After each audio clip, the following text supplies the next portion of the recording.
Hey guys, welcome back to the channel. This is story about what if Naruto takes Kisame's sword part 1. Before I start, please do support for more amazing content and comments for part 2. Do consider to subscribe my channel and share my video to your friends and check out the description as well. Let's start the video. It was a warm summer's night in Konohagakure, and running down the darkened streets of the market district we find a mob of villagers, at least 40 strong, several of their numbers being shinobi and kunoichi. And what was this mob doing, you may ask? They were chasing a small boy around the age of 5 or 6.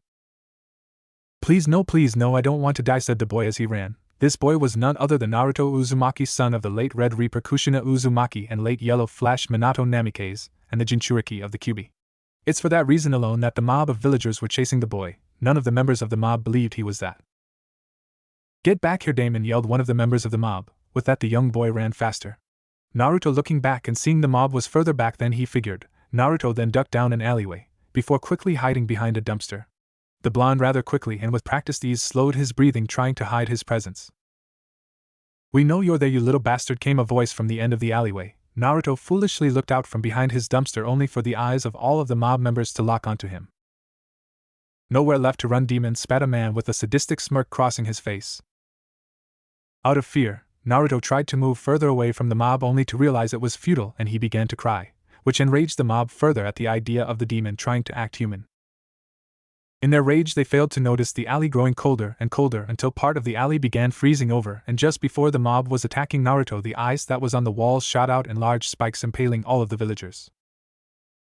Naruto, who had his eyes shut tight and his hands up in a defensive position, heard a sickening squelch sound, and opened his eyes as a warm liquid hit his face. The scene before him horrified the young boy, who threw up what remained of his dinner before standing up and stumbling out of the alley. "I can't take this anymore," muttered the boy, running home. Naruto's apartment.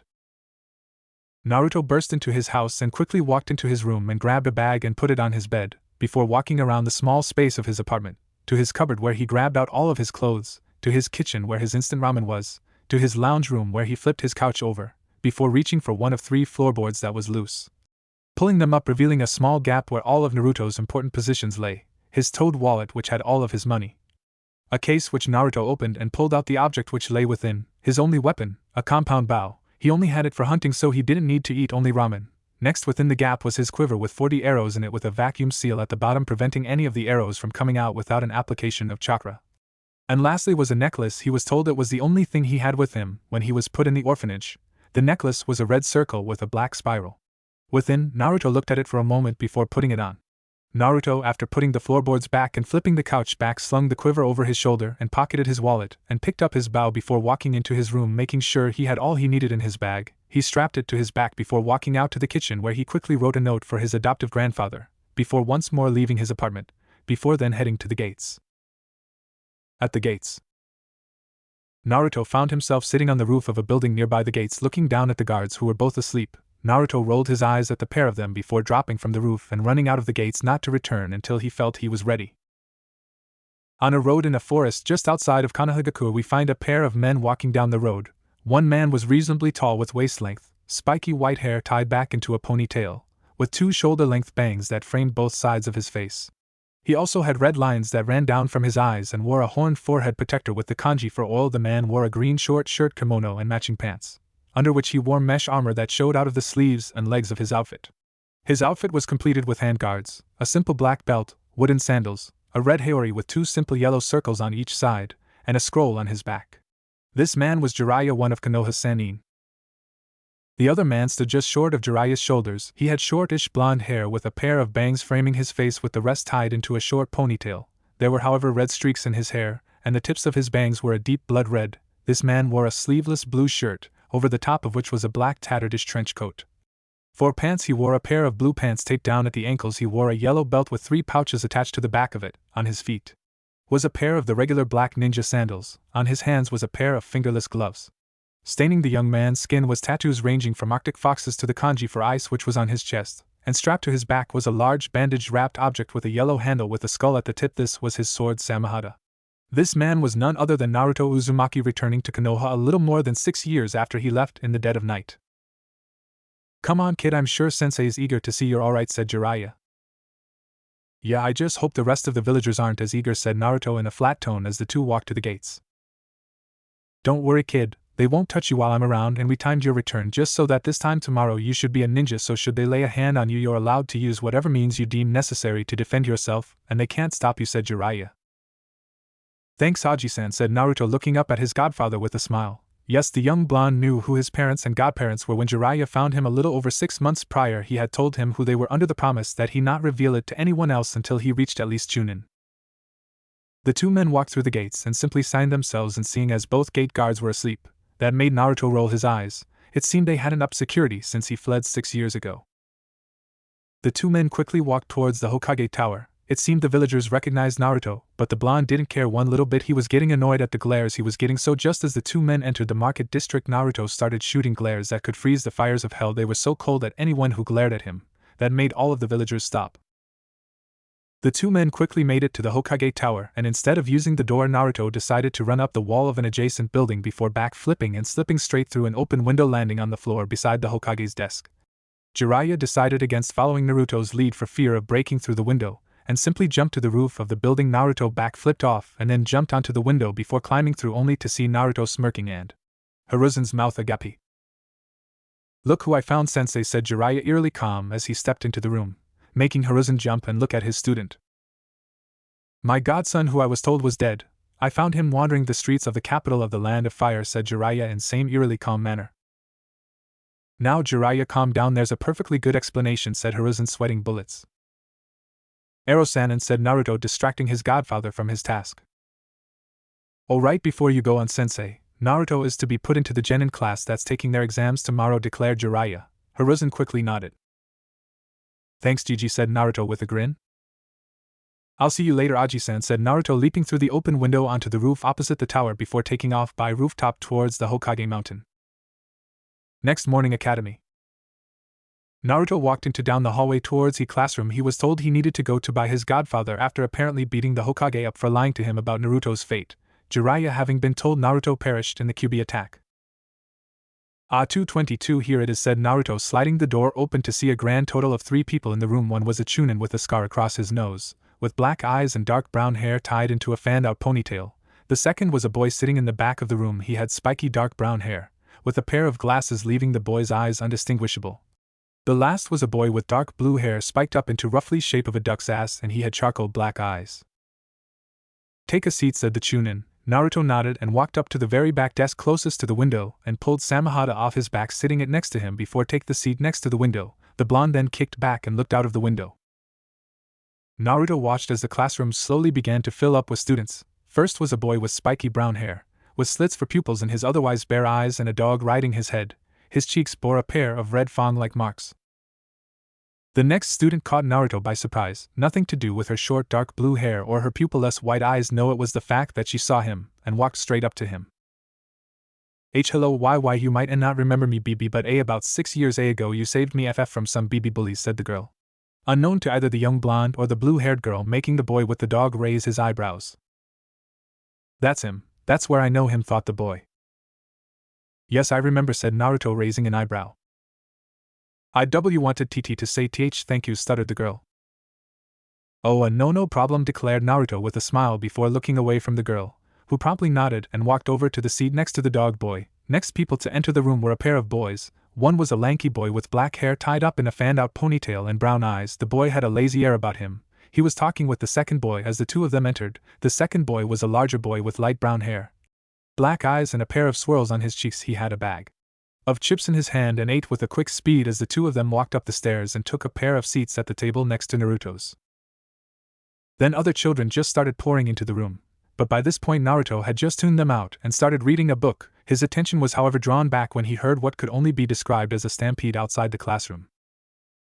"I'm going to when I know pig," roared a female voice. "Like hell you are, Foriad," declared another voice. Naruto snapped his book shut, interested to see what the two voices were arguing about. Just then the door was just short of ripped off its roller, and in slipped a pink-haired girl. Suck it, I know pig, I get 2 sit next to Sasuke and screamed the shrill female voice, the owner of which was dancing around. "Really, they were fighting over a seat?" questioned Naruto, looking down as a girl with bluish eyes and platinum blonde hair walked. "What was that?"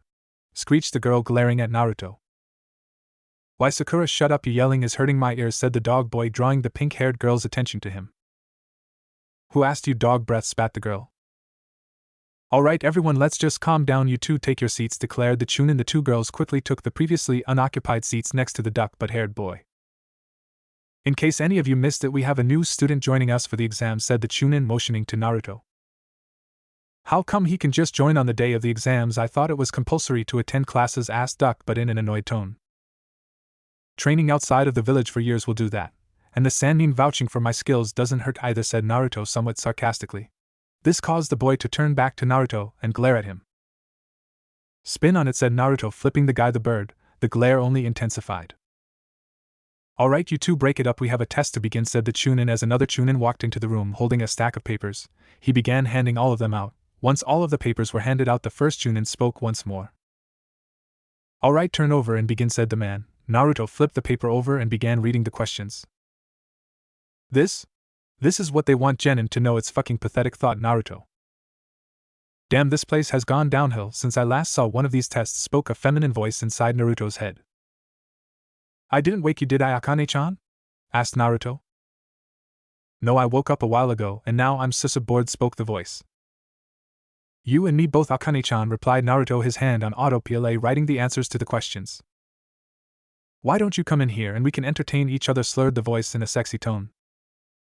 Arrow Fox, muttered Naruto, looking back at the paper in front of him. Oh look, a question that's slightly harder, thought Naruto. Why don't you summon here so I can make you hard, spoke the voice in his mind. Will you please just not? Asked the irate blonde. Oh please don't pretend you don't love it, declared the voice. Why did I even agree to that deal? Questioned Naruto.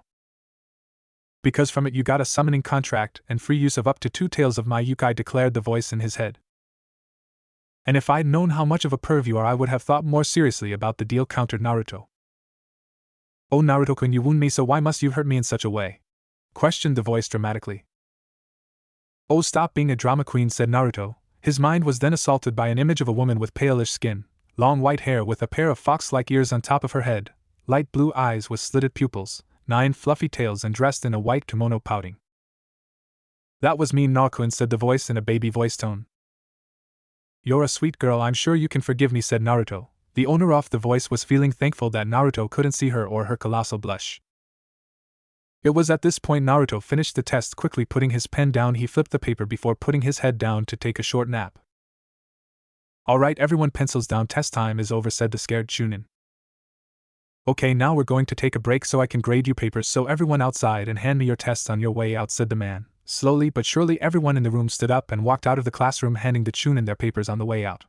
Naruto waited until everyone else had gone before picking up Samehada, then walking down and placing his test on the Chunin's desk and walking out of the classroom and outside, where instead of joining the rest of the class, Naruto walked over to the nearest tree and simply jumped up onto the lowest branch, pulled Samehada off his back, putting it on his lap before leaning back against the tree trunk before closing his eyes.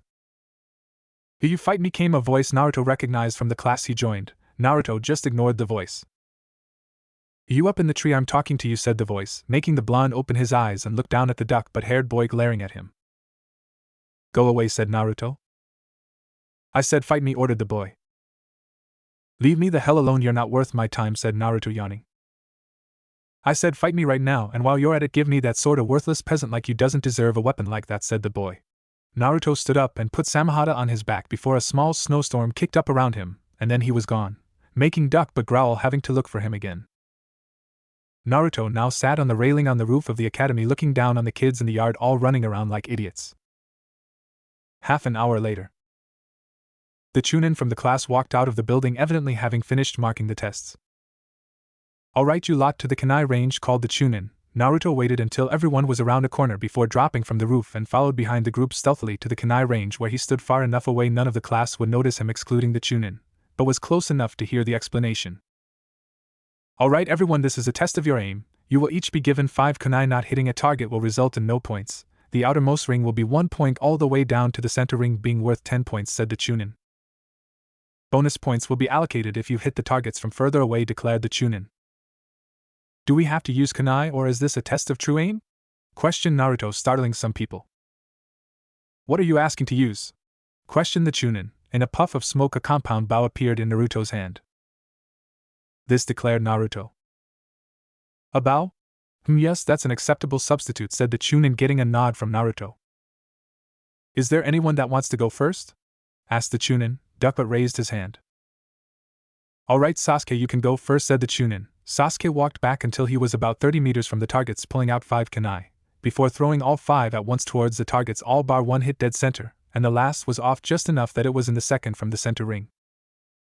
Good job, Sasuke. 49 points plus another 30 for distance gives you 79 points, said the Chunin. Sasuke strode forwards arrogantly. Beat that blondie, declared Sasuke as he passed Naruto, who raised an eyebrow. Sure, said Naruto with a smirk, as Sasuke collected his weapons. So anyone want to go next? Asked the Chunin. Naruto raised his hand. Alright Naruto, you're up, said the man. Naruto turned around and walked towards the gates of the academy grounds. To everyone's surprise, he walked out of the grounds, crossing the street into an alley where he walked halfway up the wall where he stood and faced back at the academy. Everyone's head snapped to the target as an arrow hit dead center of the target, and before any comment could be made, a second arrow split the first from nock to tip, then another, and another, and another. Show off, declared a voice in Naruto's head. You always like when I show off for you, replied Naruto. It took the time for Naruto to return for Iruka to come to his senses. Well done Naruto, perfect 50 for aim and the max of 100 bonus points for distance, said Iruka. Naruto nodded and pulled his arrows out of the target before walking back to the shocked crowd of genin hopefuls. Kiba, you can go next, said the Chunin, snapping the kids out of the daze. An hour later. The group had finished with the target practice portion of the exams and had now moved on to the taijutsu portion, which was a simple task of either lasting 5 minutes in the ring with the Chunin or landing one decent hit on him. However, the Chunin fighting wasn't the Scarface Chunin, it was his white-haired friend. So far the platinum blonde and pink-haired girls had barely lasted 5 minutes. The girl who thanked Naruto scored a hit within a minute despite her nervousness. The dog boy landed a hit within the second minute. The chubby boy landed a good hit in under a minute. The lazy pineapple-headed boy lazily avoided all attacks for the 5 minutes. The cloaked sunglasses boy scored a punch in under half a minute, as did Duckbutt, and finally it was Naruto's turn. Alright Naruto, you're up, said the scared Chunin. Naruto stepped into the ring. He could already see the Chunin was acting less lax, closing the openings in his stance. Great, one of the bastards who thinks I'm you, Akane-chan, muttered Naruto. Kick his ass, Naruto-kun, and I'll give you a reward, said the voice in Naruto's head. The only reward I need from you is to see your beautiful smile, responded the blonde, once more making Akane glad Naruto couldn't see her. And begin, called the Scarface Chunin. The white-haired Chunin immediately charged at Naruto before throwing a punch at the boy, who leaned back into a bicycle kick, hitting the Chunin in the chin, knocking his head upwards. Naruto landed the flip on his 2 hands, and then in a blink of an eye he shot both of his feet forwards and buried them in the Chunin's gut with enough force to force the man back and out of the ring. Well done Naruto, stuttered the Chunin. Naruto simply stood up and smoothed out his trench coat before walking back over to the students. Alright, all of you head back inside for the ninjutsu portion of the exam, said Iruka. The students all slowly made their way back inside, all taking their seats again, before the Scarface Chunin walked into the room. Alright, we will call you one by one into the other room where the ninjutsu portion of the test will be held, declared Iruka. And first up we have Shino, said the Chunin, walking out with coat and glasses boy following closely behind. An hour later. Naruto sat in his seat at the back of the room. He had spent the time analyzing the people in the class. Most were unimpressive, more than likely to die on the first mission out of the village. There were few that had caught his attention. Dog Boy was one. He, from what Naruto had seen, would make for a reasonable sparring partner if he were paired up with another. The ones that Naruto thought could fill that hole were the Apology Girl and the Glasses Boy. Duckbutt maybe, but the blonde just knew. The two of them would never get along, and more than likely the Duckbutt idiot would say something stupid, planting a huge target on his head with the bullseye right between the eyes, and Naruto always hit the bullseye. The lazy kid struck Naruto as interesting company, as did the fat boy, but he felt he should wait until he was put on a team before trying to become friends with anyone. Naruto had watched as one by one people left the room, and after a few moments all of them had returned with a headband somewhere on their persons. Finally, after an hour of waiting, Iruka poked his head through the door. Naruto, you're up, said Iruka. Naruto nodded and strapped his sword to his back before walking out of the classroom and over to the next door one, where he found within Iruka the silver-haired Chunin who was scowling at him, and then several more Chunin. Alright Naruto, we need you to perform a Kawarimi no Jutsu, said Iruka. Naruto nodded, and then in a puff of smoke he was gone and replaced with a log, and then in another puff of smoke he was back. Good, next henge, declared Iruka. Naruto nodded, and again in a plume of smoke he was gone, this time replaced with a man some of the Chunin were familiar with but only due to his reputations in bingo books. The man standing before them was the monster of the hidden mist Kisame Hashigaki, and again once more Naruto was back in a plume of smoke. Good work, Naruto, although I do have to ask why Kisame Hashigaki? Questioned Irika. That is nobody's business but my own, declared Naruto, not really wanting to reveal to the Chunins he had been trained personally by Kisame, before the man's untimely passing, hence where Naruto got Samahata from. It's not that he was ashamed of his tutelage under the monster of the mist, far from it, he just felt they didn't need to know. Fair enough. Alright Naruto, finally a bunshin jutsu, said Irika. Naruto once more nodded, however this time he did some hand signs, however the signs themselves were unusual. Kori bunshin no jutsu, ice clone jutsu, said Naruto as the air near him froze into a solid form, creating an exact copy of the blonde. Irika's jaw dropped at the blonde's display. WWW, well done Naruto here, stuttered Irika, holding out a black-clothed headband which Naruto quickly took and tied around his forehead before walking out of the room and back to the classroom. Several hours later. It was now early evening, about 8:30, and Naruto was walking back to his godfather's place. The two of them had gone out to Ichiraku Ramen for a congratulatory dinner for Naruto passing his test, Naruto having stayed longer than Jiraiya to catch up with the father-daughter duo who owned the stand. Naruto was now on his way home. The blonde walked past the Hokage tower when out of the corner of his eyes he spotted signs of movement. Turning his head towards the movement, he spotted the silver-haired Chunin from his test earlier. However, he was trying to be stealthy and on his back was a scroll. He was currently jumping towards the front gates of the village. Naruto narrowed his eyes and jumped to a nearby roof before following the man. Naruto took a careful look at the scroll on the Chunin's back and his eyes narrowed once more. It was the scroll of seals, something no Chunin should be in possession of. His eyes narrowed further when the man bolted straight out of the gates past the two sleeping Chunin gate guards. Naruto growled at the laziness of the two men before following the Chunin. What's a genin like you gonna be able to do to me? Questioned Mizuki, arrogantly glaring down at Naruto, clearly forgetting the beating Naruto dished out not hours ago. You wanna see fine, declared Naruto, ripping his blade off his back and leaping forwards at the silver-haired Chunin who pulled one of the two Fuma shuriken off of his back to block the blade. Naruto swung Samahata down on the giant shuriken. Mizuki expected the blade to be stopped by his giant shuriken, but no. Naruto's strength had greatly increased from their spars and the shuriken was forced out of Mizuki's hand lest it break his hand. That is not the weapon. I was holding back most of my strength during our spar, Mizuki. I didn't want to cripple a comrade no matter their opinion of me, but now I know you're a traitor, I can go all out, declared Naruto, a smirk crossing his face, sitting the sharkskin blade on his shoulder. Mizuki was about to speak only for Naruto to hit him in the gut and with the Samahata, and at the same time Samahata sucked out some of his chakra. What the hell did you do to me?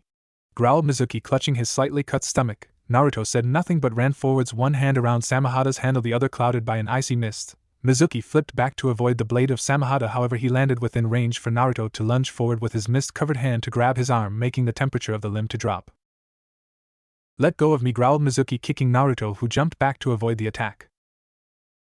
Fine, you wanna be like that Kirigakyu no Jutsu, ninja art hidden mist jutsu, called Naruto, mist forming around the area hiding him from Mizuki's sight. Where are you, demon? Ordered Mizuki, looking around for the blonde. Mizuki felt extreme pain form in his back, causing him to drop to the ground screaming.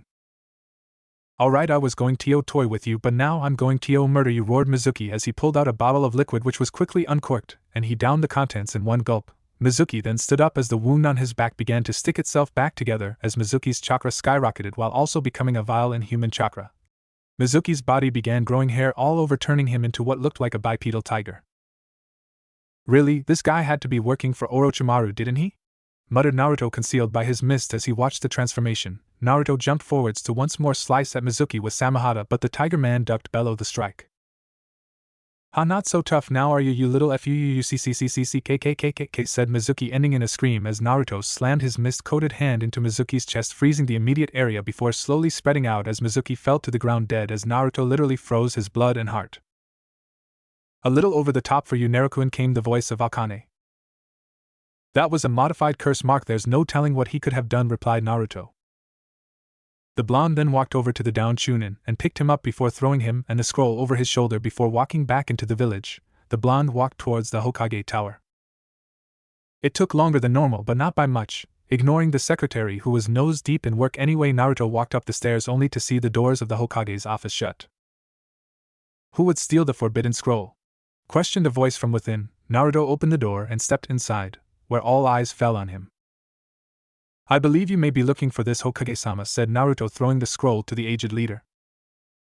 How did you come by this, Naruto-kun? Asked Hiruzen. I was walking home past the tower, and I saw this little shit, said Naruto, gesturing to the body slung over his shoulders. Doing some shady shit, I mean shady even for ninjas, so I followed him. When I noticed the scroll strapped to his back, I caught up and engaged him. After disabling him, I returned here to return the scroll to you, said Naruto. Well done, Naruto, you will be given B rank pay for this. Leave the traitor and you are dismissed. Remember, you are expected to be at the academy tomorrow by 8, said Hiruzen, getting a nod from the young blonde. Naruto dropped the traitor before turning on his heels and leaving the room. Street. Naruto was walking down the street once more on his way home when he spotted something out of the corner of his eyes. The blonde walked over to an alleyway when at the end of the alleyway he saw something that made his ice cold blood boil. Halfway down the alleyway there were two men standing there, and between them was a woman who, from the looks of it, was drunk and drugged at the same time. Both men were slowly undressing the purple-haired woman. Just relax, Snake, or we'll make this fun for you, declared one man, pulling down the woman's skirt, while the other man fondled the woman's tits. You two need to learn to respect women, said a voice from behind the two men before both were quickly knocked out, just as the woman passed out as she fell to the ground, only to be caught by Naruto just before she hit the ground. That's when his eyes locked on a mark on her neck. Akane-chan, I need your help, said Naruto in his mind. Small amount of yukai coming up, declared the voice from in Naruto's head. That's when he felt a warm chakra flood into his system before he put the woman down on the alley floor and quickly changeling chakra to his finger he drew an intricate Fuinjutsu matrix which centered on her neck. That should about do it, muttered Naruto to himself.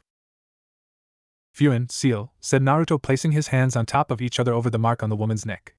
The area around the mark began to warm up quite a bit, as the Fuinjutsu matrix all crawled towards the woman's neck. Once the entire matrix had crawled up onto the woman's neck, Naruto removed his hands and the mark on her shoulder was gone. Naruto smiled. I hope this helps you, miss, said Naruto as he did what he should have done first, and pulled up her skirt. Alright, now what to do with you two? Questioned Naruto, turning around to face the attempted rapists. I'll deal with you in a while, muttered Naruto as he tied them up together in ninja wire before once more picking up the unconscious woman, who snuggled closer to him as he jumped to the roof of one of the nearby buildings before heading to the hospital, hoping to just leave her outside, knowing they wouldn't treat her if she was brought in by him.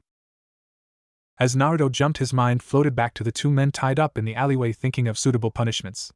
Without even noticing Naruto was at the hospital, quickly dropping to the ground, Naruto stealthily walked up to the doors and gently placed the woman down before jumping back to a roof across the street, just watching, making sure the woman was taken into the hospital.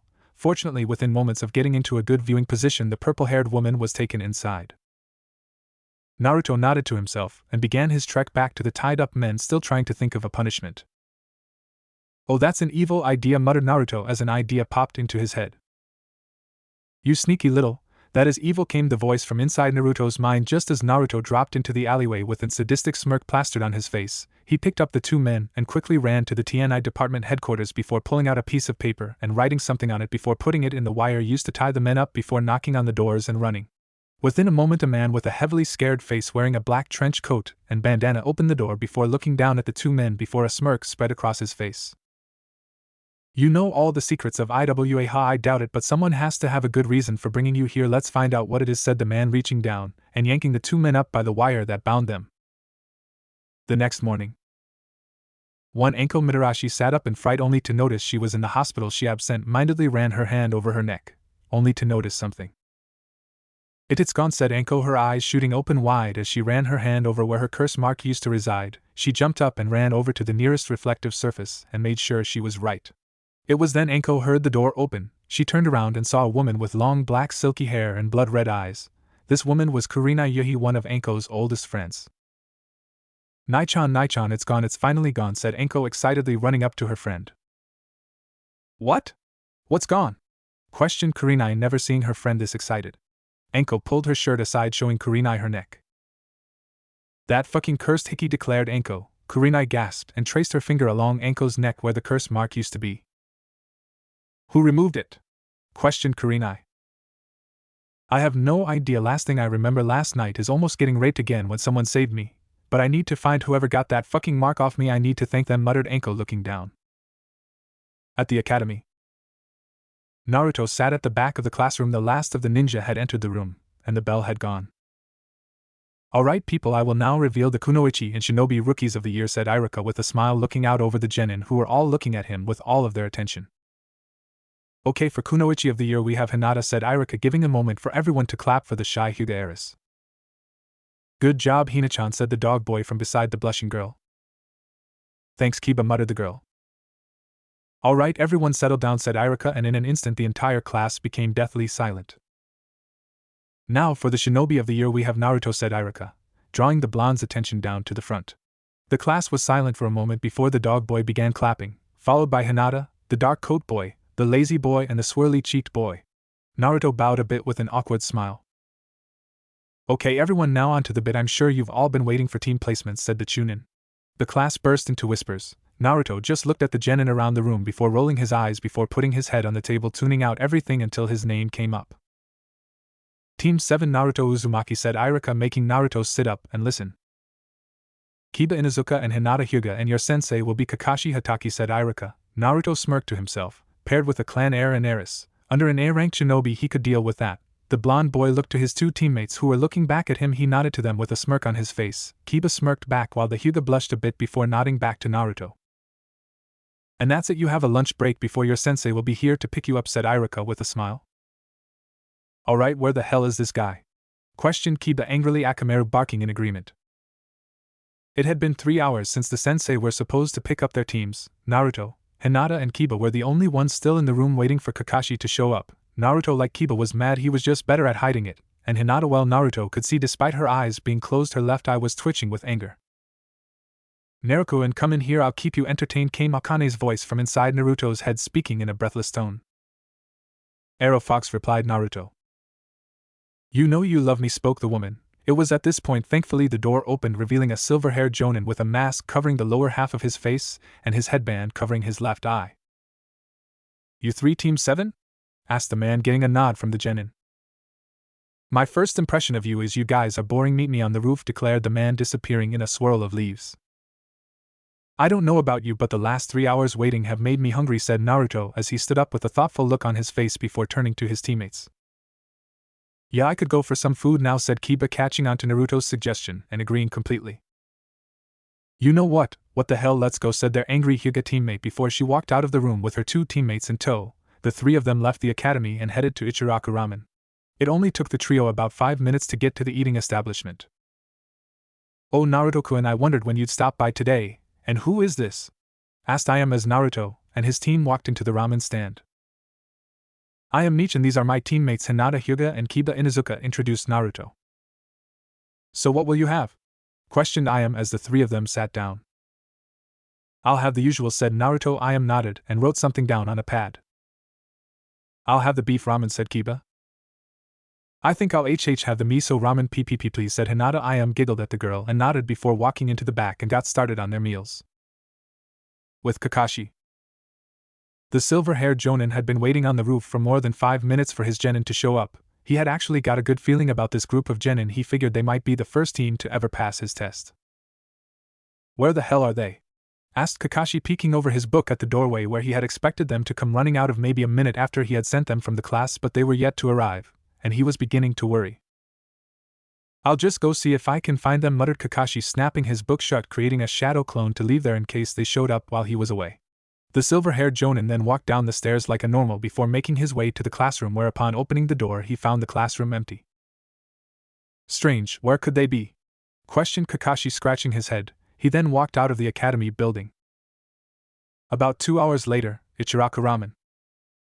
The genin were sitting at the ramen bar quietly talking, waiting for their sensei to show up. Here you three are, muttered the man as he walked out the flaps of the ramen stand. Why didn't you three come up to the roof like I asked you? Questioned Kakashi.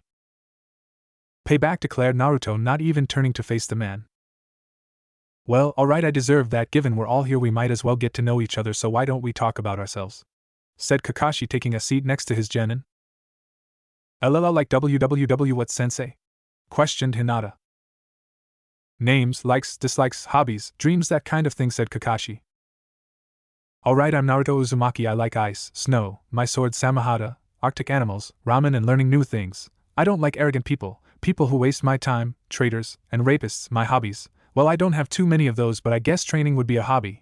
And my dream, I'm not really sure, I just want to help people in need, said Naruto. Good, Naruto, good, said Kakashi before pointing to Kiba. Alright, I'm Kiba Inuzuka and this is Akamaru, points to Akamaru. I like dogs, meat, my family, my friends, and walking. I don't like cats, loud noises, bad smells, and those who insult my family. My hobbies, well, there's training, walking Akamaru, and hanging out with my friends. In my dream, I want to be the greatest clan head my clan has had, declared Kiba with a grin. Kakashi gave a nod before turning to Hinata. My name is Hinata Hyuga. I like cinnamon rolls, Zensai, my SSS sister, and my FFF friends. I don't like Bibalis, SSS seafood, and the way the main family of my CCC clan treats the BBB branch family. My hobby is FFF flower pressing, and my DDDD dream is to remove the caged BB bird seal and unite the BBB branches of my clan, said Hinata. Good Hinata, although we are going to have to work on that stuttering, said Kakashi. Alright, I guess I should give you lot a little insight into me. My name is Kakashi Hataki. My likes, I have a few. My dislikes, there's a couple of those as well. My hobbies, you lot are too young and innocent for that. And my dream is something again you lot are a little too young for, said Kakashi with an eye smile. Should have expected as much, muttered Naruto, rolling his eyes at his sensei. Alright you lot, tomorrow you three are to meet me at training ground 7 at 7 for a little survival exercise, said Kakashi. Are you going to show up, or are we not going to start this exercise until sundown tomorrow because you came late and we left? Asked Naruto. Fine, spoil sport, make it 10, said Kakashi. And you'll want to have all of your gear, as this won't be just any survival exercise, said Kakashi. What kind of exercise is it, sensei? Questioned Hinata. You don't want to know, trust me, just show up with your equipment, and be ready for a fight, as this exercise has a 66% failure rate, and if you fail you go back to the academy, said Kakashi. What, but we passed the exam, exclaimed Kiba loudly. Did you honestly think that knowing some history, how to aim, how to throw a punch, and 3 jutsu was all you needed to become a ninja? No, that is a test to weed out the ones with absolutely no hope of becoming ninja. This will be your true exam, said Kakashi with an evil glint in his eye, getting up and walking to the exit. Oh, and I wouldn't eat breakfast if I was you, you'll just hurl, declared Kakashi as he stepped out of the stand. Well, I've got to go. I'm just going to say, if you want to pass this test tomorrow, ignore the advice of Kakashi-sensei and eat, said Naruto before he too left the stand. He had places to be, one of which was the Hokage Tower. 5 minutes later, Hokage Tower. Naruto walked into Hiruzen's office, having seen the door open, and ignored the secretary's calls for him to stop. Ah, Naruto-kun, I wondered when I'd see you again, said Hiruzen, his pipe hanging from his mouth as he blew out a breath of smoke. I would like my mother's scrolls on Fuinjutsu, said Naruto very seriously. Hiruzen sat there in deep thought for a moment, and there was no real reason to deny him at least that much. All right, said Hiruzen, standing up and walking over to the pictures of the previous Kage before pulling Minato's off the wall, revealing a safe. All of your parents' belongings were sealed up after their deaths to prevent them being stolen. You'll be given your father's belongings and the deed to your parents' house when you reach Chunin, declared Hiruzen. Naruto nodded as Hiruzen opened safe, revealing 2 scrolls. The Kage pulled out one of the scrolls and handed it to Naruto, who took the scroll with a smile and turned to leave when the door flew open. Prepare to die, old man, today I'm going to take that hat, declared a boy as he ran into the room, only to trip over his obscenely long scarf, falling flat on his face in the process. The boy pushed himself to his knees, rubbing his face before looking around the room.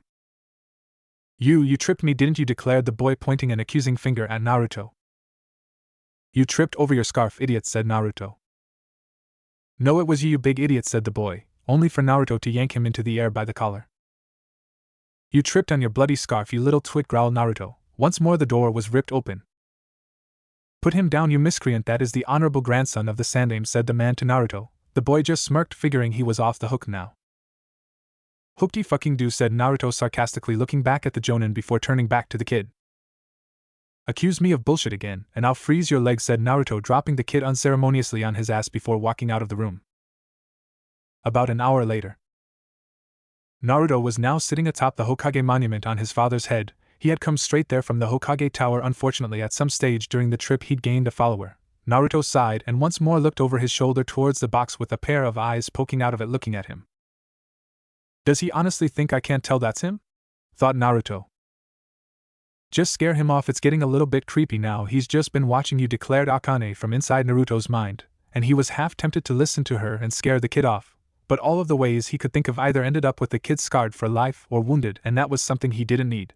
Naruto sighed and rolled up his scroll. He really hadn't wanted to spend the rest of the day in the compound, but there was nothing else Naruto could do, so he stood up and walked to the edge of the stone face of his father, before casually stepping off and falling down.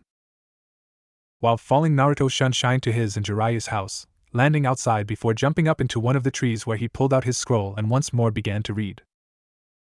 Why you here, Gaki? I'd have thought you'd still be out with your teammates, said Jiraiya. No, we finished after introductions. I went and got Kachan's stuff from Gigi, and then have spent the last couple of hours trying to ignore Gigi's grandson who was just short of stalking me, said Naruto nonchalantly.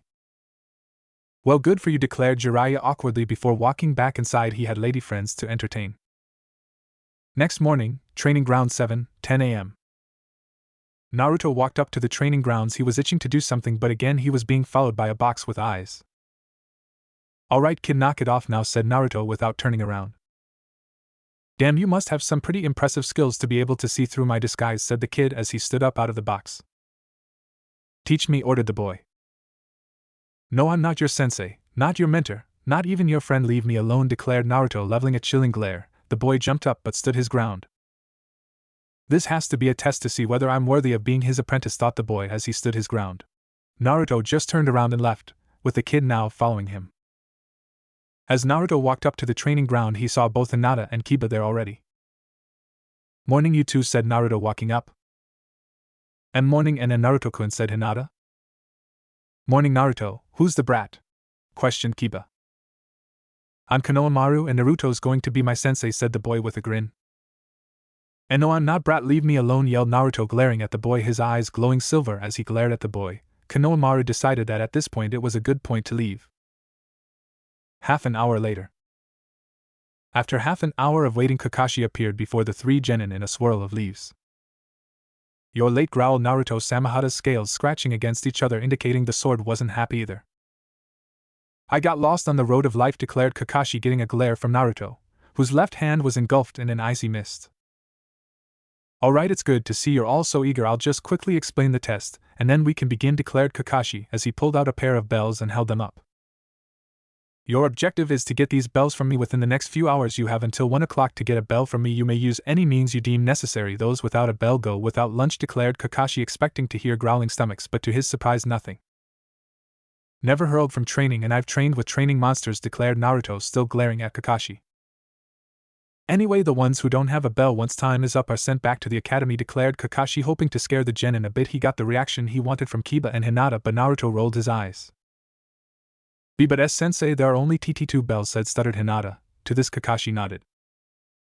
Yes, only a maximum of 2 of you can pass this test, declared Kakashi with a sadistic grin. And with that bit of information I believe we'll start, said Kakashi, and with that Kiba and Hinata ran off into the forest. Naruto, I said start, said Kakashi, thinking Naruto hadn't heard him. Oh, I heard you quite well, Kakashi, but you've wasted my time, so I'm a little pissed right now, declared Naruto. Before Kakashi could even get another word in, Naruto ran his thumb along his sharpened canine before he quickly flipped through hand signs. Kuchios no Jutsu, summoning jutsu, yelled Naruto, slamming his hand on the ground, creating a plume of smoke from where his hand landed, and as the smoke cleared, a white fox sat there looking around. Naruto-sama, said the fox, meeting Naruto's gaze. Raiko, said Naruto, looking down at the fox. What have I been summoned for, Naruto-sama? Asked the white fox. Naruto simply pointed at Kakashi, who was watching on with a smile on his face under his mask. I would like to wipe the smug grin off his face, declared Naruto. Well, it has been a while since we hunted together, not since that snake's pawn, said the fox. Hayatan Kori Suraisa no Jutsu, Ice Release Ice Slicer Jutsu, called Naruto as the water in the air around him froze into several discs that in an instant flew at Kakashi, who for his credit schooled his features quickly before jumping to the side to avoid all of the discs. However, as he landed, Raiko was on the Jonin in a flash of fur and teeth. Kakashi barely had time to get a kunai out before the fox's teeth were upon him. Naruto meanwhile had finished a short chain of hand signs. Kori Bunshin no Jutsu, Ice Clone Jutsu, said Naruto quietly as a clone formed and ran off into the trees. Are you sure you're right, Naruto-kun? Questioned Akane from inside Naruto's head. Sure? No. Reasonably certain? Yes, replied Naruto as he pulled Samahata into one hand while the other was covered by the icy mist as he charged forwards at Kakashi, who was still holding off the quick Kitsune. Naruto jumped up and over the fox and flipped over, bringing his sword down on Kakashi, who just in the nick of time kicked the fox in the gut, pushing him back enough to bring his kunai up to block Samahata. Naruto brought his icy hand forwards in a claw-like strike to Kakashi's side as the blonde landed on the ground, only for Kakashi to be replaced instantly with a log which froze where his hand hit it. Behind you, said Akane, giving Naruto time to roll to the right to avoid Kakashi, who was in a crouched position with a tiger hand sign. You escaped my Senin Goroshi, 1,000 years of death, This time Naruto, said Kakashi in an overly dramatic fashion. Naruto rolled his eye as he swung Samehada over himself at Kakashi, who jumped out of the way of the blade as it hit the ground. Naruto flipped to his feet only to once more not see Kakashi. Bello, called Akane, making Naruto jump just as a pair of hands burst out of the ground to grab where his ankles were just a second ago. Screw this, said Naruto as he landed on the ground and ran off towards the forest, making a hand sign as he went. Kirigakure no Jutsu, hidden mist jutsu, called Naruto as a cloud of mist formed around the clearing. As Naruto jumped into it, it disappeared from Kakashi's sight. He has more skill than he's letting on, thought Kakashi as he looked into the mist around him before pulling out an orange-covered book and began to read. "Oh Suki, you naughty, naughty girl," giggled Kakashi perversely as he read. In the forest. Naruto's ice clone had gone into the forest, and quickly found Kiba and Hinata, who were both watching the fight in awe. After finding both of them, the ice clone sent them to another clearing to discuss their plan. "What's the deal, Naruto?" questioned Kiba as he saw the original Naruto walk into the clearing. "Let me ask you both something. Have either of you heard about a team from Konoha with only 3 people on it?" questioned Naruto as he walked up to the pair. "And no," stuttered Hinata, while getting a simple head shake from Kiba. "Next question, have you ever heard of a fresh out of the academy beating a Jonin in a fight?" questioned Naruto, getting a head shake from both of his teammates. "Exactly, there's something fishy about this test. Why would the academy put us in teams of 3 only then to knock one of those members out after a day?" questioned Naruto. "The TTT test isn't about the bells?" questioned Hinata. "I think so," said Naruto, nodding. "I think this test is actually about teamwork. The number of bells is to distract us from the real objective of getting the bells," said Naruto. "So you're saying we should work together to get the bells?" questioned Kiba, getting a nod from Naruto. "I agree," said Hinata. Kiba nodded, and Akamaru, who poked his head out of Kiba's jumper, barked in agreement. "So what's the plan, Naruto?" asked Kiba, looking at their temporary leader. Naruto's smirk told the Inuzuka heir whatever he had was good. Back with Kakashi an hour later. "Where are they? They haven't done anything since Naruto escaped," unless though Kakashi, only to be interrupted as Raiko ran at him from the tree line and once more went to bite him in the leg. Kakashi sighed and pulled out a kunai to deflect the fox's teeth. "Getsuga, Fong, passing Fong," called a voice from inside the mist that had yet to recede since Naruto left it, and then out of nowhere 2 twisters joined the fox in charging at Kakashi, who quickly put his book away for a second kunai ready to deflect both twisters and the fox coming at him. However, before even that, a trio of arrows sailed out of nowhere at Kakashi, who quickly deflected the projectiles as they got close, only then to have to jump back as the 2 twisters came at him from his left and right. Kakashi's danger sense was telling him to move, but just as he went to, he felt a sharp pain in his left arm. He turned to see Hinata there with chakra-coated fingertips. Kakashi quickly substituted with a nearby log as the twisters once more changed their course towards him, only to once more have to block the teeth of a fox as Raiko came running up to him bearing his teeth. Then once more arrows came flying at him, however these ones appeared to be made of ice. Then once more he had to jump back as the twisters of Kiba and Akamaru came flying at him, and once more missed. Kakashi then spun around with both kunai to block a strike from Naruto's Samehada. Once the strike was blocked, Naruto jumped back and faded into the mist, and before Kakashi could even move, he felt a sharp pain in his leg. When he looked down, he saw Hinata sliding past him, having hit his legs with her Juken, gentle fist. And before Kakashi could counterattack her once more, Raiko was upon him in a flurry of teeth and fur. Kakashi blocked the teeth with his kunai, however just before he could kick the fox away, he was forced to jump back. "Hayatan Hiryu no Jutsu, Ice-style Ice Dragon Jutsu," called Naruto, freezing the water in the air into the shape of a dragon that flew forwards at Kakashi, making the man jump back from the fox to dodge the ice dragon before both twisters once more came at Kakashi from his left and right, while Raiko and Naruto charged from his front. The silver-haired Jonin took a quick glance behind him, and unsurprisingly he saw Hinata charging forwards with chakra coating her hand. Kakashi kawarimied with a nearby log. However, in the next instant he was surprised when he was once more surrounded by his genin, who charged forwards from clouds of smoke. Kakashi jumped up and delivered a split kick, knocking the 2 twisters away from him, and brought his kunai up to block the powerful downward strike from Naruto with Samehada, while bringing up his kunai to block the fox next to Naruto, and as he landed, Kakashi launched his foot backwards to hit Hinata in the chest, knocking her backwards, before shooting his foot forwards, hitting Naruto in the chest. Naruto flipped backwards away from Kakashi, who was about to follow, when an arrow made once more of ice came flying at him. Kakashi brought up his kunai to block the projectile. However, too late did he realize that there was an explosive tag wrapped around the shaft of the arrow. And just after the silver-haired Jonin deflected the arrow, the tag went off, creating a reasonably large explosion, knocking Kakashi backwards into a tree, and before the Jonin could recover, Naruto snatched the bells from his hip and then jumped back to between his teammates. Excellent work you three, but who will get the other bell, Naruto? Asked Kakashi as he stood up leaning his back on the tree looking at the genin. They can both have the bells, said Naruto, tossing one bell to each of his teammate, who then quickly threw the bells to the ground. No, without you we never would have got them, said Kiba as his bell hit the ground. Why yes yeah the W we all P pass or none of us do, stuttered Hinata as her bell hit the ground. Is that your final answer? Questioned Kakashi, getting a nod from all three genin. Well, congratulations, you three passed, said Kakashi with an eye smile. I told you two it was about the teamwork, said Naruto with a grin, as the two let out the breath they didn't even realize they were holding before rolling their eyes at the bragging Naruto. Congratulations, you three, it's official, we're Team 7, declared Kakashi. It had been about a month since Team 7 had formed, and throughout the month the three genin had been introduced to the wonder of D-rank missions, and as a team had completed around 50 of the damn things.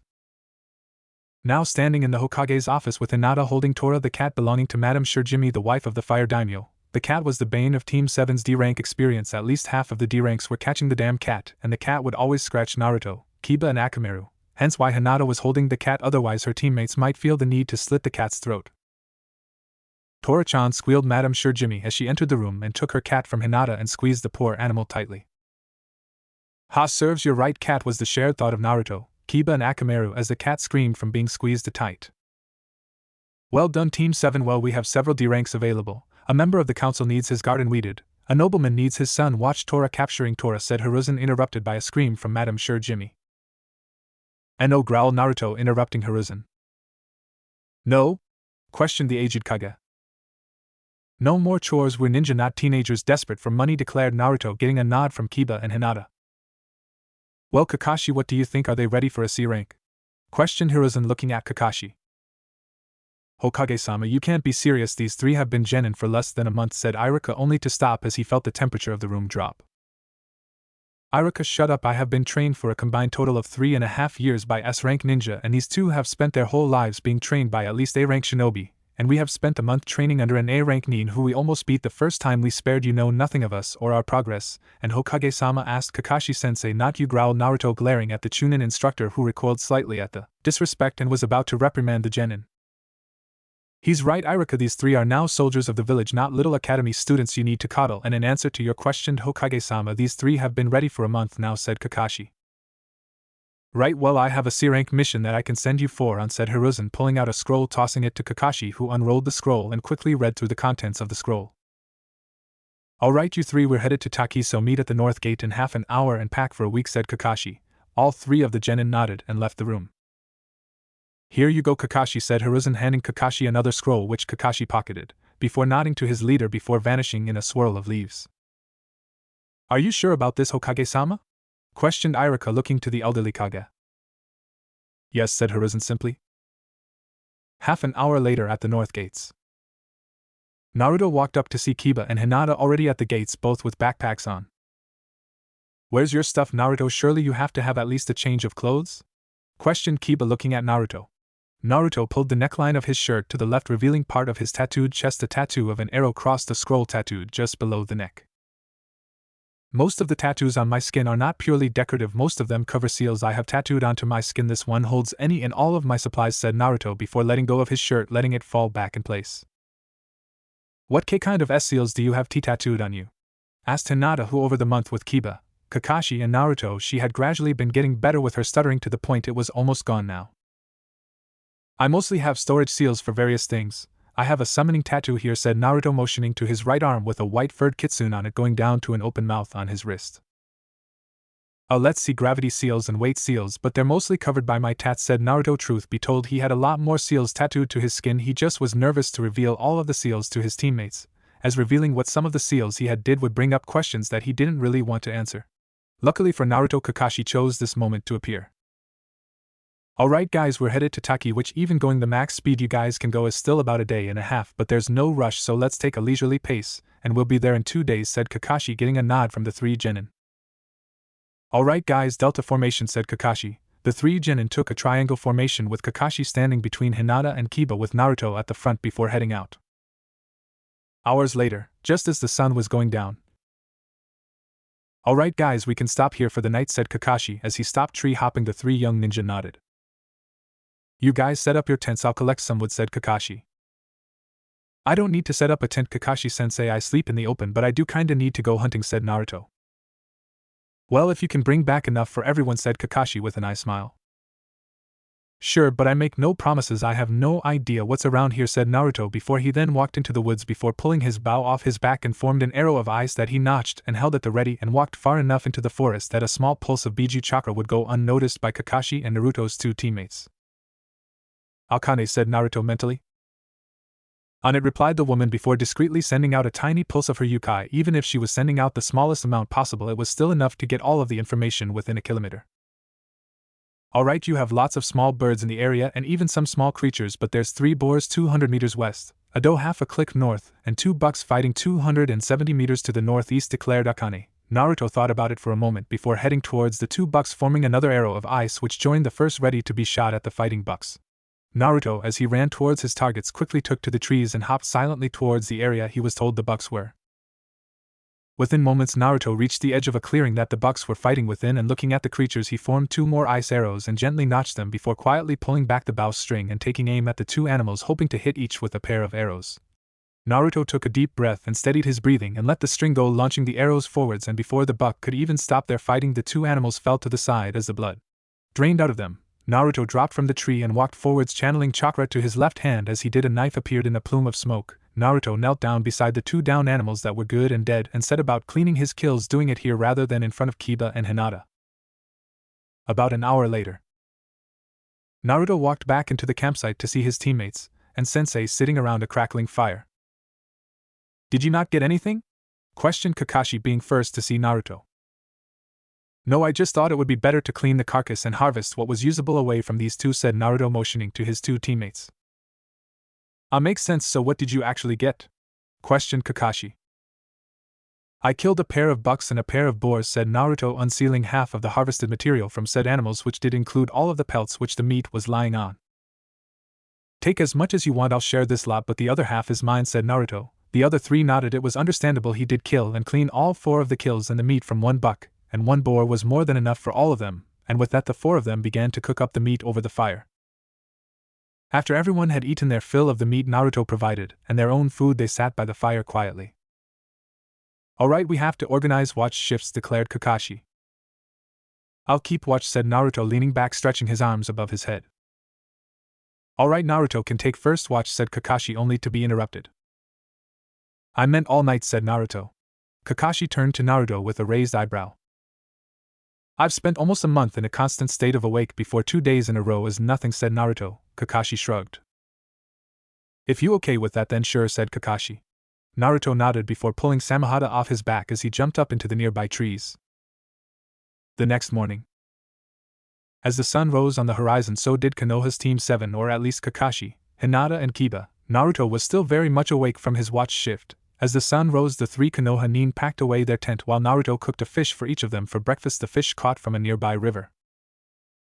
After eating, the 4 ninjas set out towards their destination, Taki. Several hours later, after running for hours, the 4 ninja arrived outside the village of Taki. As they walked towards the village, they were greeted by 2 people. One was a man, he had long brown hair and dark eyes. The second figure was a girl who looked to be younger than the genin by a year or 2 and was half hiding behind the man. She had mint green hair and orange eyes. That girl, she got Chome sealed in her, said Akane from inside Naruto's head as the Konoha team walked up to the 2 figures. You sure? Questioned Naruto, shocked to see another container. Absolutely, declared Akane. Hello there, I'm Kakashi, and you must be Shibuki, declared Kakashi, stepping up to the man who nodded to the silver-haired jonin. So you are the team the Hokage sent with his reply, said the man, getting a nod from Kakashi, who pulled out the scroll from his pocket and handed it to the man, who opened it and began to read. Naruto took the opportunity to walk up to the girl. Hello there, Amato-chan, you don't mind if I call you that, right, Nana-chan, said Naruto. The girl looked at Naruto terrified, only then to calm down a bit when she saw his genuine smile at her. And not at all Q&I-san, stuttered the girl as she stepped out from behind Shibuki, who was now looking wide-eyed at the boy while Kakashi was staring wide-eyed at the girl, who stepped forward into Naruto's waiting arms, and the 2 shared a hug and the girl began to sob. Sure, it's all right, Amato, said Naruto soothingly as he ran his hands down her back in a calming fashion. I knew I made the right choice in transferring her to Konoha, muttered Shibuki, but both Naruto and the girl heard the man. Why you transferred me to Konoha? questioned the girl, slightly scared and at the same time looking at him with hope. Yes, and this is the reply from the Hokage accepting the transfer, said Shibuki with a smile down at his surrogate sister, who smiled and ran over to hug him. Thank you, declared the girl, hugging Shibuki. Just promise me one thing, Fuchan, said Shibuki, making Fu look at him. Live happily, he said, and Fu nodded vigorously. Before anything else could happen, a Taki ninja come running up to Shibuki. Shibuki-sama, the village is under attack, said the ninja. Shibuki-sama, the village is under attack, said the ninja. What? Questioned Shibuki, looking at his ninja. Sir, it's Suyin, and he has the help of 3 aim missing Nin. He's saying he'll kill as many villagers as it takes for you to bring him the hero water, said the ninja. Damn it, growled Shibuki, glaring at the ground. Let me help, Shibuki, said Fu. No, we can't have you fight, for the villagers will just as likely attack you as the enemy, said Shibuki. Then let us help, we can't leave our allies out to dry while we're here, said Naruto, stepping forwards, getting a nod from Kiba and Hinata. Kakashi? Questioned Shibuki, looking at the Konoha's team leader. Up to you, Shibuki-sama, said Kakashi. Shibuki then nodded to the Konoha team. Alright, you can help, but you 4 have to keep Fu safe too, alright, said Shibuki. Getting a nod from the Konoha Nin, Naruto pulled Samehada off his back as the 6 people set off into the village. Once they made it into the village, it became apparent how bad Fu's treatment was within the village, as even during an attack on their village the people were glaring at the mint-haired girl. As they ran, Naruto put his open hand on the girl's shoulder. It's okay, Yamato, this time tomorrow we'll be so far away from here that this will all seem like an ancient memory, said Naruto with a small smile. Thanks, Nisan, said Fu with a gentle smile, only to then dodge a rock thrown at her. Get out of here, you damn demon, you're not welcome here, growled the person who threw the rock. Kakashi was forced to smack away another rock that came flying towards Fu. This isn't going to work, Fu. I'm going to make a Kage Bunshin to take you out of here and guard you until we get back, okay? Questioned Kakashi, getting a hesitant nod from the girl. Kage Bunshin no Jutsu, Shadow Clone Jutsu, called Kakashi, creating a second one of himself. Kori Bunshin no Jutsu, Ice Clone Jutsu, called Naruto, the ice next to him forming another one of him that followed Kakashi's clone's lead and followed with Fu. She seemed a little scared. I thought it would be for the best, said Naruto as Kakashi looked at him before getting a nod. Alright, you 4, I need to go and get something, said Shibuki, diverting from the path the ninja were following. The Konoha Nin continued running down the street towards the commotion at the center of the village. Shibuki, I'm getting impatient, bring me the hero water or I will start killing these people, yelled a man with spiky brown hair standing in front of a group of people tied up. Naruto growled as he saw the man with 3 others, all 3 from AIM. One was a brown-haired woman wearing a semi-revealing outfit. The other 2 were men. One had silver hair and a blue mark running across his nose, while the other had brown hair covered mostly by his bandana headband with a mask covering the lower half of his face.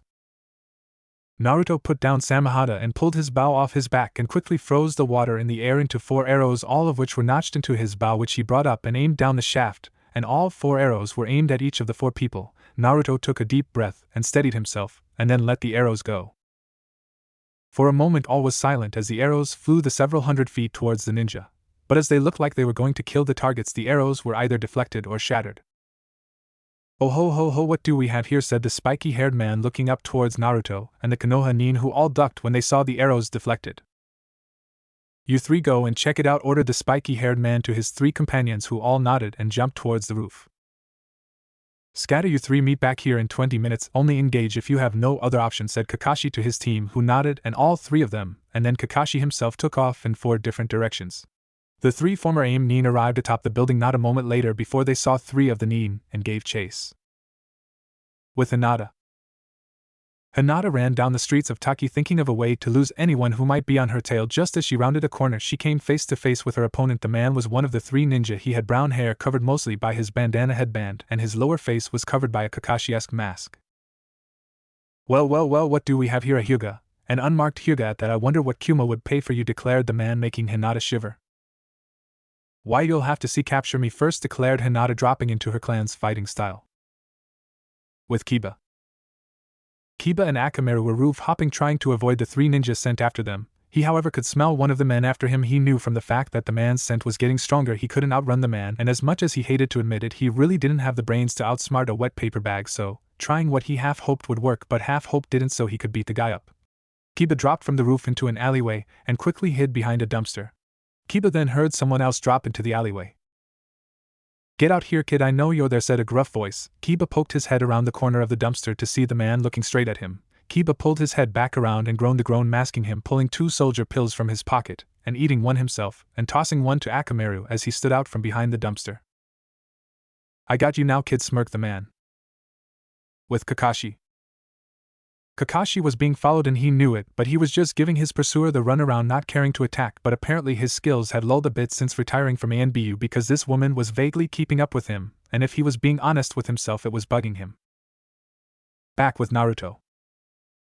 Naruto crouched on a roof not too far from their original position but far enough that it wasn't a risk. Naruto, however, watched in horror as Shibuki was impaled on a sword made of what appeared to be water. As Shibuki fell to the ground, a bottle fell out of the man's shirt. But Naruto barely noticed it as he vaulted over the edge of the roof, falling to the ground using his chakra to cushion his fall before once more pulling Samehada from his back and charging at the spiky-haired man that just attacked Shibuki, who was now downing the water from the bottle that fell from Shibuki. When Naruto got close to the man, he exploded with chakra, sending Naruto back. As Naruto flew through the air, he let go of Samehada. "I feel so powerful," said the spiky-haired man with a sadistic grin. "Oh, so the big man has more chakra, big deal, more for Samehada to snack on," growled Naruto, as he pushed himself to his knees then to his feet. The blonde ninja then began to run towards the man attacking Taki, who just stood there with a sadistic smirk on his face. As Naruto passed Samehada, his right hand reached out and snatched it while his left hand became encompassed by a cold mist. The blonde ran forwards, and just before he got to the spiky-haired man he spun around, sending himself careening into the man Samehada first. The giant sharkskin-like blade slammed into the guy's stomach, cutting it up like nothing else while simultaneously sucking out the man's chakra at an alarming rate. Just as Naruto's blade began to pull away, he spun around more and his frosted hand flew around and slammed into the man's side, making the immediate area freeze from Naruto's hand. It was at that point that the man melted into a puddle of water. "Water clone, damn it," thought Naruto as he looked around for the real one. "Naruto, behind you," came the voice of Akane. Naruto spun around to meet the man's water sword with his own blade that then quickly ate the chakra from the water weapon, leaving the spiky-haired man falling towards Naruto, who punched the man in the face, sending him back about 20 meters. "That hurt, you little shit," growled the man. "Hayatan Shimobirisu, ice-style frost breath," called Naruto, spitting out a cloud of icy mist that flew towards the spiky-haired man, who quickly jumped out of the way of the cloud. "Kirigakyu no Jutsu, hidden mist jutsu," called Naruto, bringing in a cloud of mist around the two. "Well, aren't you full of surprises?" said the man as he stood still trying to locate Naruto. Out of nowhere 3 arrows of ice came flying at the back of the man, who turned and destroyed them with a kunai in hand.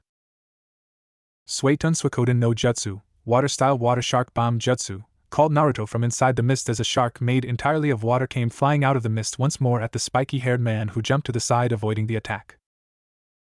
"Suetun Suiden no Jutsu, water-style water bullet jutsu," called Naruto, spitting out a wave of water towards the spiky-haired man, who was hit in the gut by the technique and shot back 20 meters, but got up and shook off, making Naruto's attack look like nothing.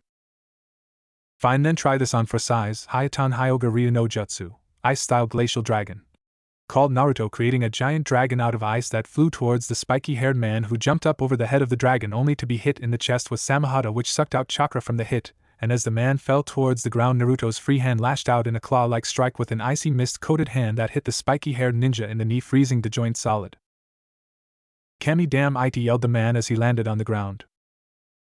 "Kami damn you indeed," said Naruto, spinning back around and slamming Samehada into the frozen part of the limb, once more sucking out chakra while also shearing the man's lower half of his leg off. Before he could scream, Naruto ran his weapon across the man's neck, ripping his throat out, spraying blood all over the place in the process. Naruto flicked the blood off his weapon before putting it back on his back. Naruto then walked over to the downed Shibuki and pressed his fingers to the man's neck, not believing that he would find a pulse, but his eyes shot open when he felt a weak pulse from the man. "Samehada, take my chakra, I need enough to be able to control precisely," said Naruto. The sword on his back began sucking out his chakra, leaving Naruto with no more than about 1/8 of his original reserves. Naruto began to sweat. As his chakra vanished from his system when he felt the right amount, he flipped through a short chain of hand signs before his hands glowed green, and he put his hands to Shibuki's chest over the open wound in his chest. It was at this point that Kakashi, Hinata, and Kiba showed up, all looking a little worse for wear. All 3 saw that the spiky-haired man was dead, and from the looks of it Shibuki was too, but Kakashi looked at Naruto with shock clear on his face. "Naruto, you know medical ninjutsu?" questioned Kakashi, getting a nod from Naruto, who was concentrating on the man in front of him. Just as the last part of Shibuki's wound closed up and he shot up taking a deep breath, Naruto fell to the side unconscious as chakra exhaustion hit him like a truck. Just before he hit the ground, a blur came out of nowhere to catch him before his head hit the ground. "You did good, Nisan, thank you," said Fu after catching her brother. "Thank you, you for your kindness won't be forgotten anytime soon," said Shibuki as he stood outside his village seeing the 4 Konoha ninja and Fu off. "Of course, Shibuki-sama, we're allies, we couldn't just leave while you were in trouble," said Kakashi. Shibuki nodded, then turning to Fu. "Remember your promise," Fu said Shibuki, getting a vigorous nod from the girl who was standing next to Naruto. "And you, Naruto, better look after her or I will hunt you down," said Shibuki, glaring at Naruto, who glared back. "I would sooner run myself through with the dullest and rustiest blade under the sun," declared Naruto. "Good," said Shibuki. "Alright, you two, break it up, we should probably head off, right, Kakashi-san?" questioned Fu, looking towards Kakashi, who nodded to the girl. "She's right, break it up, you two," said Kakashi, pushing the two glaring men apart. Naruto then nodded to Shibuki, who nodded back, before the blonde then turned and began walking away. Fu quickly smiled to Shibuki before running after Naruto, who waited a moment for her. With that, the rest of Team 7 nodded to the leader of Taki before following Naruto and Fu. Several hours later, the 5 ninja had been walking for a few hours, Fu and Naruto bonding while the others just watched on, but eventually the inevitable question was asked. "So Naruto, since when did you have a sister, and why was she in a different country?" asked Kiba, not entirely sure of the situation. "We're not actually blood related," said Fu, not really wanting to go into much more detail. "Then how are you two siblings?" questioned Kiba, pressing for the information. "She and I share a burden that links us together along with several others around the world, and that's all you need to know," Kiba said. Naruto, not at all ready to reveal his tenet to his team, nor wanting to reveal Fu's at all. Luckily for the two Jinchuriki, at that moment a messenger hawk swooped down to land on Kakashi's outstretched arm. The silver-haired Jonin took the scroll attached to the hawk's leg and began reading over it. His eyes widened at what he read.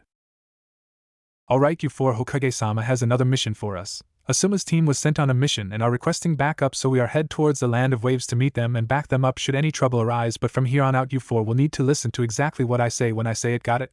questioned Kakashi, getting a nod from the now nervous Genin, excluding Naruto, who reached down and squeezed Fu's hand reassuredly. She looked at him, nervousness etched onto her face.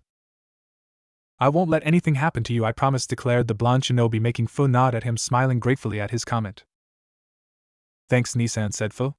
With that, the 5 ninja changed their direction and ran towards the land of waves. The next day, midday. Team 7 plus Fu had been running for several hours now at high speeds to try and make it to where they were needed to back up Team 10. The 5 of them ran out of the tree line where they came to a coast, where 4 ninja, 2 civilians, and 1 boat were situated. "Kakashi?" questioned one of the 4 ninja. "Asuma Hokage-sama sent us as backup," said Kakashi as he and his team walked up to Asuma and his team. "Please, as if any of you could help us," snorted Sasuke. "What the hell is your problem?" growled Fu, glaring at the Uchiha. "Amato, ignore him, he's just an arrogant bitch with a stick up his ass sideways," said Naruto, putting a hand on the girl's shoulder, as everyone around them snickered at Naruto's comment. "As fun as this conversation is, my boat won't be able to hold all of you, maybe 4 of you plus Tazuna and myself," said the rower before Sasuke could retort to Naruto's comment. "That's okay, me and my team will follow along behind," said Kakashi before turning to his team. "You guys remember the water walking exercise, right?"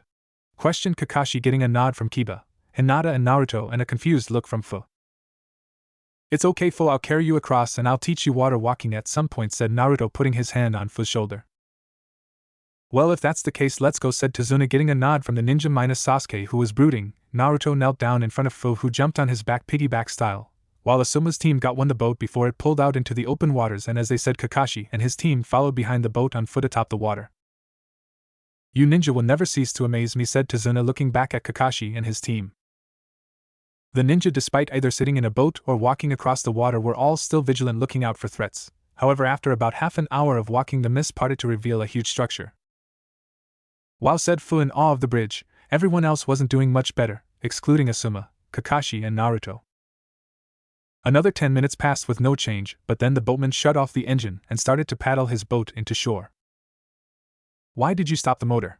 questioned Choji, munching on his chips, looking back at the now rowing man. "This is as close to shore as we can get with the motor, as Gato has many people on the lookout for anything, so keep it down," whispered the boatman. Naruto grit his teeth as he glared down before he began to stride forwards with more purpose, and within several more minutes the boat and Team 7 landed at the shore of the lands of waves. Naruto let Fu down as everyone got off the boat. "This is as far as I can take you. I hope you finish your bridge, Tazuna, but this is all I can do," said the boatman. "You have already done more than enough, old friend," said Tazuna as he waked towards the forest, followed by the 9 ninja as the rower paddled back out before then vanishing into the mist like a phantom into the darkness. The 9 ninja walked along behind Tazuna, keeping a vigilant watch around for trouble, Hinata with her Byakugan active, Kiba sniffing the air around them. Naruto had his senses enhanced with chakra. While not as effective as Kiba or Hinata's tracking skills with Samahata, he was reasonable at tracking, which is why when he heard a twig snap he on reflex froze water in the air into a kunai which was flung at the twig snap. The ice kunai flew into the bushes. Naruto quickly walked over to the bushes and parted the leaves, revealing a terrified white rabbit sitting less than an inch from the ice kunai. "Don't scare me like that, kid," declared Tazuna as he spotted the terrified rabbit. "Everyone get ready, we have company," said Naruto, ignoring Tazuna's comment before pulling Samahata off his back with one hand while the other hand became coated in an icy mist, before anyone could question Naruto. "Down!" yelled Kakashi as he heard a sound. Everyone bar Naruto dropped to the ground. A blade as big as Samahata flew through the air, passing over everyone at roughly the height of where their necks were previously. Naruto, however, jumped back as the blade embedded itself in the tree Naruto has just been standing beside. Zabuza Momochi, demon of the hidden mist, A-rank missing Nin, former village of Kiri, wanted for a failed attempt on the Mizukage's life, spoke Naruto, glaring up at the man who now stood on the hilt of the blade in the tree. So the brat knows who I am. I'm flattered. And what do we have here?" Kakashi of the Sharingan and Black Smoke Asuma. "You two have quite the bounty on your head," said Zabuza sarcastically when he was talking with Naruto, turning serious when he spotted Kakashi and Asuma, only for his eyes to lock back onto Naruto and his weapon. "Where the hell did you get that blade, brat?" growled Zabuza, glaring at the blonde. "From my dead sensei's hands before I buried him," growled Naruto, glaring back at Zabuza, who had just forced Naruto to remember a rather painful memory. "Don't even start, Naruto. He died happily because of you," came the voice of Akane, equal parts angry and understanding in her tone. "I know, Akane, it just gets to me. I had to bury the man I called Tusan so soon after meeting him," replied Naruto. "So Kisame's dead ha serves the fish bastard right," laughed Zabuza. "Hayatan Hyoga Ryu no Jutsu, Ice-style glacial dragon," snarled Naruto as a dragon as he created a 50-foot-long dragon of ice with teeth a foot long themselves, and said dragon lunged at a surprised Zabuza, who only just managed to jump out of the way in time. "Don't you dare insult my Tyuusan," snarled Naruto, as he began to leak a bubbly red chakra that began to form the rough shape of a fox. Both the comment and the fox-like cloak shocked both Jonin, while the cloak terrified all of the genin minus Fu. "Kirigakure no Jutsu, hidden mist jutsu," called Zabuza, pulling the mist in around him before fading right into said mist. "You think my Tusen didn't teach me this, Zabuza, you insult him," declared Naruto before he too faded into the mist, and a second later a sound of metal hitting flesh rung throughout the clearing and both Zabuza and Naruto reappeared, Zabuza with a wound on his side from what looked like Samahata. "Lucky shot, brat," growled Zabuza, holding the wound. "If that was a luck shot, then what's this?" growled Naruto, flipping through hand signs. "Hayatan Kori Suraisa no Jutsu, Ice Release Ice Slicer Jutsu," called Naruto, freezing the water in the air around him into disc shapes that then flew at the former Kiri Nin, who blocked them with his sword, only for Naruto to then appear beside the blade and slam his free hand onto the blade, freezing the blade where his hand laid. Naruto was kicked in the chest and sent flying backwards towards the rest of the Nin, but he blonde landed on his feet just in front of them before bolting forwards once more, bringing his blade over his head and slamming it down into the Zabuza's blade as he blocked as Samahata hit Kubikura Bocho where the ice had formed a crack and the blade spread to both sides of the butcher's cleaver, making Zabuza growl and go to kick Naruto, who jumped back before Zabuza could. "You'll pay for that, brat," said Zabuza before running the blade along his hand, making it bleed. The blood flowed down the blade and slid into the crack of the blade, sealing it up before it broke. Zabuza then ran towards Naruto, his sword in one hand, as Zabuza lunged forward, swinging his blade downwards at Naruto, who brought his own blade up to block the blade, only for Zabuza to slam one foot on the ground before swinging his other leg around and slamming it into the side of Naruto's head, launching him into the nearby trees. "Hayatan Hiryu no Jutsu, Ice-style Ice Dragon Jutsu," yelled Naruto, a dragon of ice flying out of the trees at Zabuza, who jumped to the side of the dragon only to then have to raise his blade in defense as Naruto slid down the back of the frozen dragon and attacked the Kiri Nin with Samahata. Naruto jumped off his ice dragon, landing about 20 feet from Zabuza, facing the swordsman glaring at him. Both men lunged forwards, their blades eager to clash once more. The two sword-wielding shinobi stood opposite each other, glaring. As a cool wind blew between them, they launched from the positions forwards, swinging their blades around with an arm each. When the two reached the center of the clearing, their blades once more clashed. Naruto, using the blade lock to his advantage, lunged forwards, fingers curled into a claw-like shape. He struck Zabuza in the gut with his mist-coated hand. Son of bitch, growled Zabuza, jumping back and clutching the wound as he felt the temperature of the area around the wound drop. Naruto-kun, there's someone else in the area, came the voice of Akane. Where? Questioned the blonde, looking around. In the trees to your 10 o'clock, declared Akane. Naruto's eyes locked onto the position but then was forced to block a strong downward swing of Zabuza. Hayatan Shimo Burisu, ice-style frost breath, called Naruto, spewing out a cloud of ice that flew towards Zabuza, who quickly jumped out of the way of the attack before jumping and slammed his blade down on Naruto, who quickly disappeared and was replaced with a log. Where the hell are you, brat? Snarled Zabuza, looking around the clearing. It was only Zabuza's experience as a ninja that saved him as Naruto flew at Zabuza from a high tree branch. Zabuza ducked under the genin's foot, and as Naruto sailed over him, the former Kirin shot his own foot up, hitting Naruto in the gut, making the boy flip backwards. Luckily, Naruto flipped far enough to land on his feet, and once more lunge at the missed Nin. Suetun Suryudan no Jutsu, water-style water dragon jutsu, called Zabuza as Naruto began to lunge, sending a dragon made of water from the nearby lake towards the blonde. Naruto swung his blade down, hitting the dragon as it flew towards him, and the second the water touched Samahata, all of the chakra was sucked out of the attack, making the water drop to the ground in a puddle. Naruto then bolted forwards, his free hand once more becoming coated in an icy mist. Zabuza swung his sword down on Naruto, who blocked the blade with his own, and using his forward momentum he slipped into Zabuza's guard and slammed his free hand into Zabuza's gut, making the immediate area freeze. Naruto once more, before Zabuza could do anything, kicked the man in the gut, sending him flying backwards, pumping chakra into his back, the being the only thing that saved his back from snapping as his back hit a tree behind him. Who are you? Questioned the now semi-delirious Zabuza. Naruto Uzumaki Yuki, second monster of the mist. And you're going to die by my hands, declared Naruto, about to attack the man once more, only for a pair of Saban to fly out of the tree line where Akane pointed out a chakra signature earlier. I thank you for tearing him out. He was a most tricky capture, declared a voice from behind Naruto. The boy turned around to see a person who looked to be about his age, wearing a Kiri issue Anbu mask and the standard Kirigakure pinstriped outfit which stopped at his knees. Over this he wore a green haori with white trimmings, and around his waist a brown sash with a fringed trail wrapped around his waist twice. He also wore light brown platoon sandals with straps in the same color as his kimono, and nail polish on his fingernails and toenails a matching blue-green color. The person's long hair was gathered in a white bun holder, while 2 locks of his hair fell loose, framing his face, bound with metal hair cuffs at the ends. Naruto, had he not caught her scent, would have no idea as to the gender of the newcomer. Naruto knelt down and checked Zabuza for a pulse. Finding none, he once more turned around to face the Nin. All yours, Hunter Nin-sen, declared Naruto, stepping away from Zabuza's body. And in a flash the Hunter Nin appeared in front of the body, throwing one arm over his shoulder. The Nin vanished in a swirl of water. Naruto turned and took a step before he fell to one knee. Naruto called Kiba, Hinata and Fu, rushing over to their teammates/brother.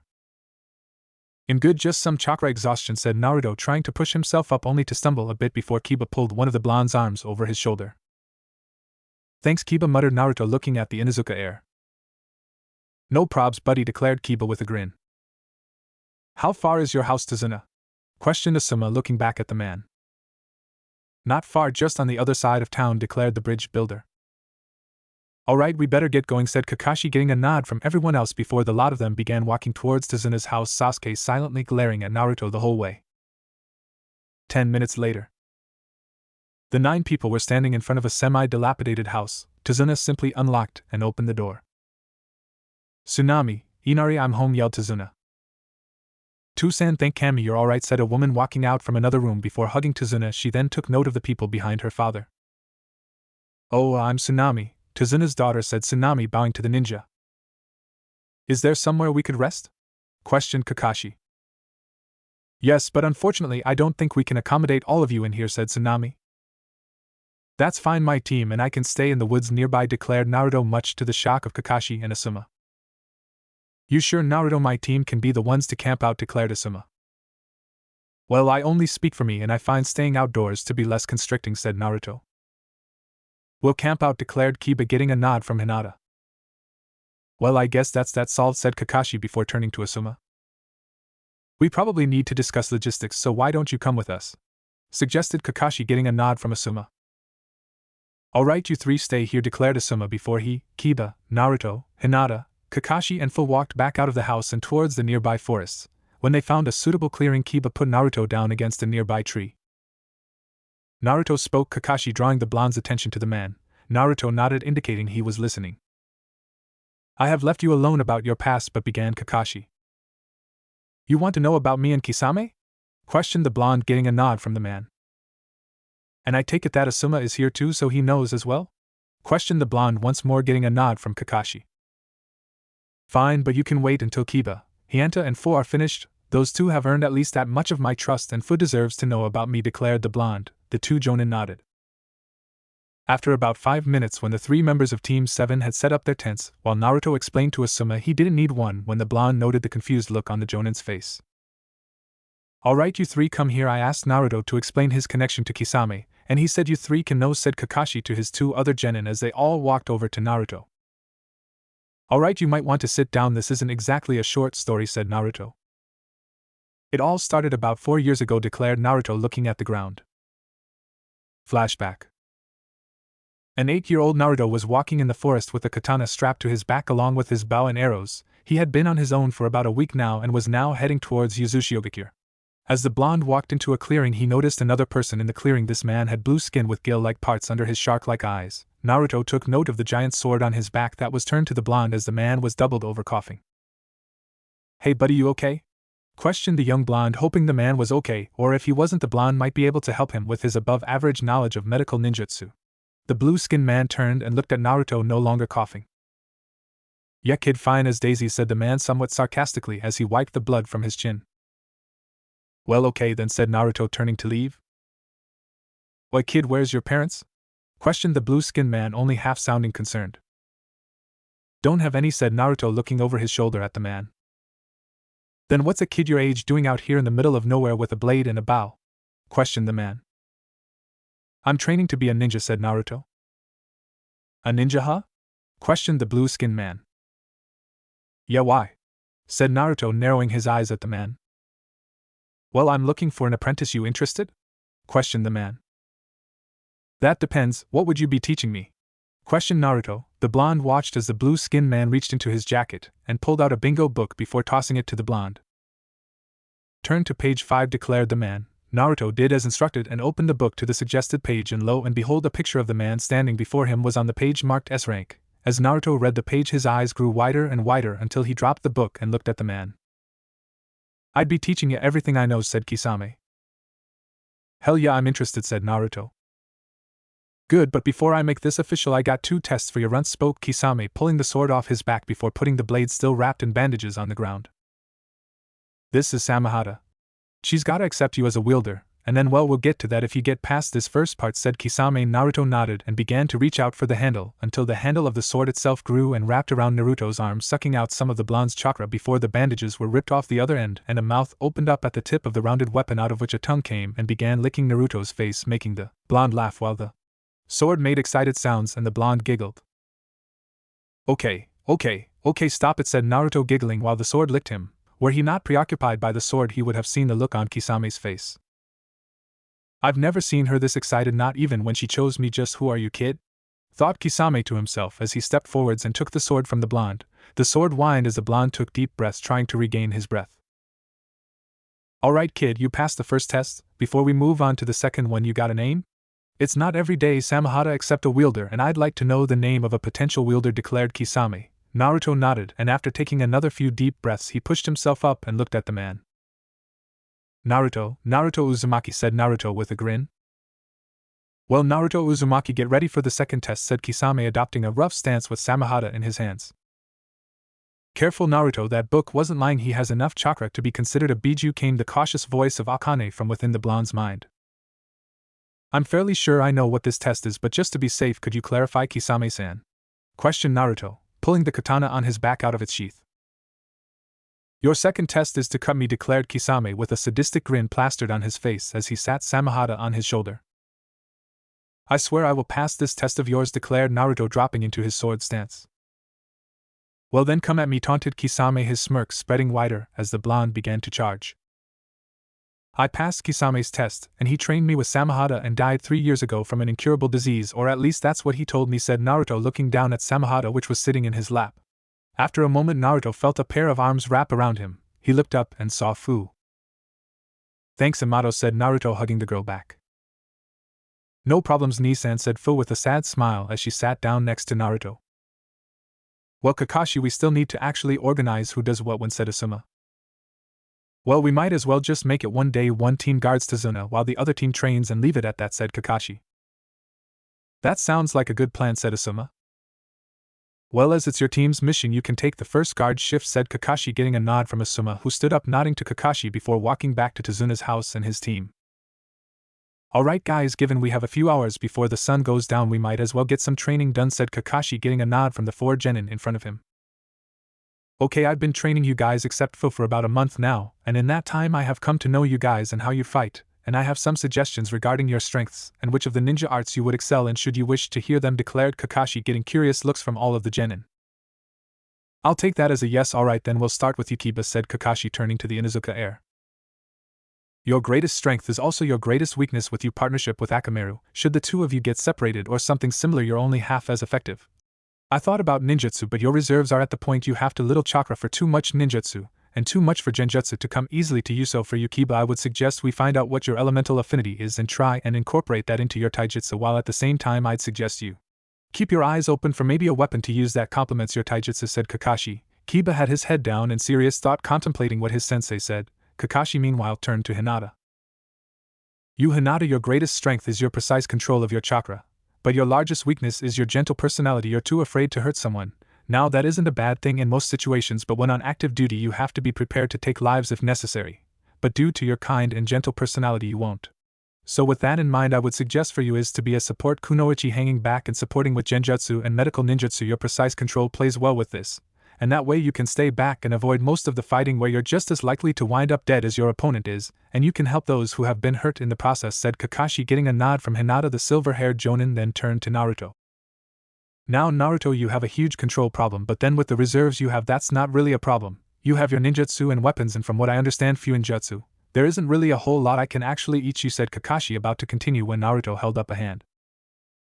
You can stop for now, Kakashi-sensei, as while on this mission I'd like to spend my time training Fu and perfecting the skills I already have, if that's alright with you, said Naruto.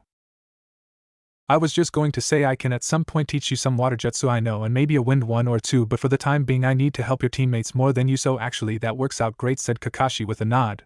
Naruto turned to Fu. Does that work for you, Imato? Questioned Naruto, getting an excited nod from the mint-haired girl, who then wrapped Naruto in a hug. He just hugged the girl back with a smile. Alright, let's get started, declared Naruto after the duo parted. Several hours later. The sun had just begun to go down, and Team 7 was just about to begin cooking their food when a kid wearing overalls and a bucket hat walked into the clearing, gaining the attention of the ninja. Yes? Questioned Kakashi, looking at the kid. Kachan says food's ready if you guys want to come in, said the boy before walking back towards the house of their client. Naruto turned to Kakashi, who shrugged and got up following the kid. Eating with the family might prove useful in the long run. Kiba and Hinata Shorty followed after. Naruto turned to Fu, who was looking at him. Are you going to go? Questioned Fu. I was going to ask you that, said Naruto. Fu shrugged and got up, Naruto deciding to do the same, and the two walked towards the client's house. Dinner was quiet, mostly just Tazuna answering a few questions posed by the jonin, and occasionally one from the genin. However, as the dinner drew to a close, Inari spoke up for the first time since Team 7 had entered the house. Why do you even try? Questioned the boy. I'm sorry? Replied Naruto, being the one who heard him the clearest. Why are trying so hard? You're all just going to die. Go back to your easy lives in a village far away from the suffering here, yelled Inari. Inari yelled, Tsunami yelling at the boy, who was now glaring at Naruto, whose hair was down, shadowing his eyes. The temperature of the room began to drop slowly, and everyone began to feel an oppressive presence flood the room. By the time the temperature had dropped to the point that everyone's breath was visible, Kakashi had moved to next to his blonde student, placing a hand on the boy's shoulder, making him look up at his silver-haired sensei, who shook his head. Naruto turned to Fu, whose hair like his was shadowing her eyes. He grabbed the girl's wrist, and her head snapped to face him, her orange eyes locked with his now frosty silver eyes, before he pulled her up and walked to the door. Good night all, said Naruto before he and Fu walked out the door, Naruto slamming it behind him. What are their problems? Snorted Inari. Kakashi and Asuma literally had to hold Hinata and Kiba back from beating the shit out of the kid. After it was clear that Asuma and Kakashi weren't going to let them go, the two decided to follow their unofficial team captain's lead. Good night, declared Kiba before walking out the door, Hinata not saying anything as she followed her teammate. With Naruto and Fu, the two Jinchuriki stomped into the forest away from their camping area, not wishing to destroy the area in their rage. Once they were what Naruto decided was a safe distance, he let red bubbly chakra cloak his arm before he ran forwards and slammed the limb into a tree. FUUUCCCCKKKKK roared Naruto as the tree broke like a twig before being launched backwards towards more trees. Naruto dropped to his knees, his head hanging as Foot 2 took her anger out of the flora around them. Red chakra began to flow out of Naruto, cloaking him in it. Naruto, calm down, came the voice of Akane. Naruto ignored her and let the chakra continue to flow. Naruto, once more Akane tried to speak with him, but he ignored her. Naruto yelled the woman, and still Naruto didn't respond, so with no other option she yanked his consciousness and dragged him to his mindscape. Naruto had blacked out and woke up on a grassy hill overlooking a lake with a home next to it, with a path leading away to a stone temple and behind that a giant mountain range. He was very familiar with the landscape, having constructed it himself for his tenant, the Kyubi no Vixen, or as he knew her, Akane. Naruto was about to get up from his position under a sakura tree to go and search for the Biju, when he felt a pair of arms wrap themselves around him. "It's okay," Naruto whispered Akane into the boy's ear, and with that Naruto lost it. He broke down and cried. He clung to Akane and let all of his negative emotions flow. The two had no idea how long they sat there, Naruto crying with Akane whispering words of comfort to the blonde, but then again Naruto had many years of bottled up emotion he let go all at once, as he had been alone with at most one person for 6 years, and all that time he had to maintain a facade of calmness. Inari pushing his buttons with that little speech on him not knowing suffering, and Akane's comforting gestures just broke him. After the last of Naruto's tears were shed, he stood up. "I'll be back in a little while, Akane, but Amato needs me now," said Naruto, once more applying his calm and collected facade. Akane sighed as he left his mindscape. "You need someone too," Narukuen thought the Biju sadly as she waited for the blonde to return. Outside, Naruto found that at least half an hour had passed, and while he was out, Fu had gone a little nuts and semi-destroyed half of the clearing and passed out. Deciding he was feeling too drained to face his teammates, and more than likely some form of inquiry, the blonde pulled Fu into a hug, watching the pained expression on her face fade to one of mild comfort. Naruto then leaned back against the tree before closing his eyes and returning to his mindscape, while his body slept. The blonde boy was met with Akane, who sat much like Naruto for Fu back against a tree, her 9 white tails dancing to some unknown rhythm around her. Naruto stepped forwards into the Biju's embrace. "It's just so," began Naruto, until Akane silenced him by putting one of her fingers to his lips. "I know," spoke the white-haired fox lady as she wrapped Naruto in her tails while gently hugging him. Akane just smiled softly to herself as Naruto relaxed in her arms and even went so far as to hug her back. Akane gently began to run her hand through his blonde locks, looking down at the tear-stained face of the boy who had his eyes shut. Once she heard a snore from the boy, she leaned down and planted her lips on his forehead. "Sleep well, Narukuen," said Akane as she too closed her eyes and began to fall asleep. Next morning, Naruto woke up sitting under a tree, Fu sleeping in his arms. Naruto quickly created an ice clone to substitute with so he could go for a short walk. Once he was standing, he began to walk out of the clearing. Once Naruto stepped out of the clearing, he felt a similar chakra signature with his limited sensor skills. Narrowing his eyes for a moment, Naruto walked towards the chakra signature. Within several moments, Naruto walked to a clearing next to a lake where he saw a girl with long black hair, wearing a pink kimono, kneeling down picking plants. "Good morning, miss," said Naruto, making the woman jump, turning to face him with a scared look on her face before she quickly calmed down. "Good morning," said the woman. "What's a pretty young woman like yourself doing out here, miss?" said Naruto, trailing off, realizing he didn't know her name. "Haku, my name is Haku, and I'm picking herbs to help my friend," said the woman, a light blush tainting her cheeks. "Would you like a hand, Haku-chan?" questioned Naruto, smiling at the girl. "If you don't mind, and by the way, I'm a boy," declared Haku, getting a deadpan look from Naruto. "What?" questioned Haku. "You being a boy is as believable to me as declaring the sky is pink," said Naruto before bending down and picking one of the herbs, handing it to Haku, who looked at him strangely. "Please, Haku-chan, I can smell the scent of a female coming from you, but more incriminatingly, I can see the bandages you're using to bind your chest," declared Naruto, making the girl hug her chest area tight until she realized there was no way he would be able to see the bindings. "And you acted like that," declared Naruto, smirking when Haku looked at his face. A blush spread across her face as she realized she'd been caught. "Don't worry, Haku-chan, your secret is safe with me," said Naruto with a gentle smile. "Thank you," said Haku, trailing off once she realized she didn't know his name. Naruto Uzumaki Yuki," said Naruto, making Haku's eyes widen. "Why Yuki?" questioned Haku timidly. Naruto nodded, only to have Haku launch herself at him, crying. What is it?" questioned Naruto, holding the now shaking girl. "Family. I actually have family left in this world," said the girl, trembling. Making Naruto's eyes widen as he hugged the girl, Naruto quickly formed a pair of clones to continue the herb colliding while he hugged Haku as she cried into his chest. The two just stood there as Haku cried, Naruto whispering words of comfort as she cried. As Haku's cries wound down to the occasional sobs, she stepped back from Naruto, who simply smiled at her. "Better?" questioned Naruto, getting a nod from the girl. She was shocked when she was tapped on the shoulder before she turned to see a pair of clones put enough of the herb she was looking for into her basket to fill it up, and then some.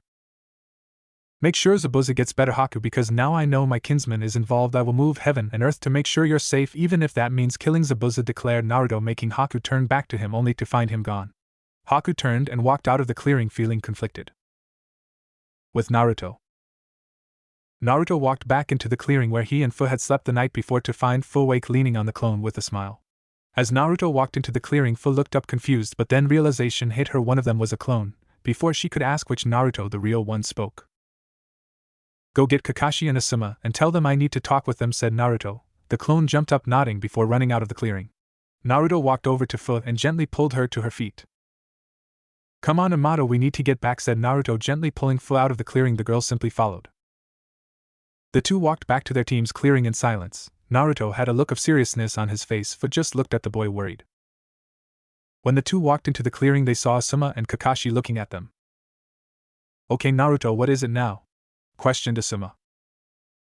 "Zabuza is alive," declared Naruto, shocking both Jonin. "How do you know this?" questioned Kakashi. "I met the hunter Nin in the forest earlier, which leads into my next point, which you need to tell your team to Asuma. If any serious injury befalls her inflicted by one of you, Konoha ninja or not, I will murder you in the slowest possible way," declared Naruto, glaring daggers at the other ninja. Kakashi raised a brow. Asuma narrowed his eyes. Hinata and Kiba both looked terrified. "And why is that, Genin?" said Asuma, stressing the blonde's rank. "She is a Yuki, my kinsman," growled Naruto, shocking all of the ninja. Hinata, Fu and Kiba scared of him, growling along with the declaration. The Jonin at the declaration. Naruto then turned around and walked to the edge of the clearing. "Where are you going?" questioned Kakashi. "I have seals to perfect and a rematch with Zabuza to prepare for," declared Naruto, walking out of the clearing as an ice clone formed walking back to Fu. "Come on, Fu-chan, we have training to do," declared the clone. "I'm not sure it's a good idea to let him go off on his own," Kakashi said, Asuma looking towards Naruto's disappearing form. "I know, you go back to your team and I'll tend to mine," said Kakashi. Asuma nodded and walked out of the clearing to give a warning to his team. Kakashi, on the other hand, created a clone to send after Naruto while he trained Kiba and Hinata. With Naruto was sitting against a tree with a scroll open next to him with ink and a brush on the other side and a book in his lap with a pencil in hand. Naruto looked to the scroll on his left, then back at his book. "That looks about right. Okay, time to test it," muttered Naruto, putting the book and pencil down before putting the brush into the ink pot before drawing the seal from the page in his book on the palm of his hand. Kakashi's clone, who sat in a tree above Naruto, watched closely as the boy painted his skin. Once the seal was done, Naruto formed a kunai out of ice which he used to slice into the skin of his leg a bit. The clone was about to jump in and stop Naruto when the hand that had the seal painted on it was already covered in green chakra, hovering over the cut, sealing it up once more.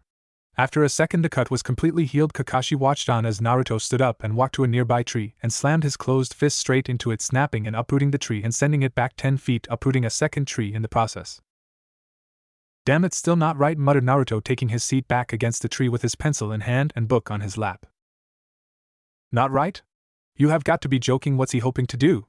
mentally questioned Kakashi as he watched Naruto once more get up, walking over to a tree, slamming his fist into it once more, snapping and uprooting the tree, launching it 20 feet, snapping a tree behind the first, and slightly uprooting a second one. "Still not right, damn it," growled Naruto, slamming his hand into the ground, creating a 10-foot wide spiderweb crack in the ground. "Just what are you hoping to achieve, Naruto?" thought Kakashi, looking down at his student, who was once more trying to fix the seal to do whatever he had planned to do. "Alright, this has got to be it," muttered Naruto, standing up once more. This time Naruto closed his eyes. After a second his eyes snapped open and he ran forwards, slamming his fist once more into a tree which snapped into two parts, with the lower half being uprooted and sent forwards, hitting a pair of trees behind it, snapping them while shattering the first two halves, while the second 4 halves into another set of trees, uprooting them, while the second set of halves shattered into splinters. It was at this point it finally dawned on Kakashi. "Wait, that looked like Tsunade-sama's strength technique," said Kakashi out loud without even thinking. "Yes, Kakashi-sensei, it's supposed to," said Naruto without even turning to face the man. The silver-haired clone dropped to the ground. So you've recreated Tsunade-sama's technique with seals? Questioned Kakashi, getting a head shake from the young blonde. No, I've just recreated her technique. The seals are to make my control precise enough to pull it off, declared Naruto, looking at the seal on his palm, trying to work out what tattoo he could use to hide the seal. How did you do it? Questioned Kakashi's clone. I can't tell you, Kakashi, it's bad enough I put in so much effort to mimic her technique, let alone allowing someone else to do the same, said Naruto. Kakashi nodded. It did make sense, but the question did really remain, just how did Naruto manage to copy Tsunade's strength technique so well? Kakashi was brought out of his thoughts when he heard something being unsealed. Kakashi looked to see Naruto holding a bow. With a flash of ice, an arrow of ice formed, and Naruto had pulled the arrow back and let it fly before Kakashi could even blink. Kakashi blinked a couple of times before raising a brow. What? Questioned Naruto, catching Kakashi's raised brow from the corner of his eye.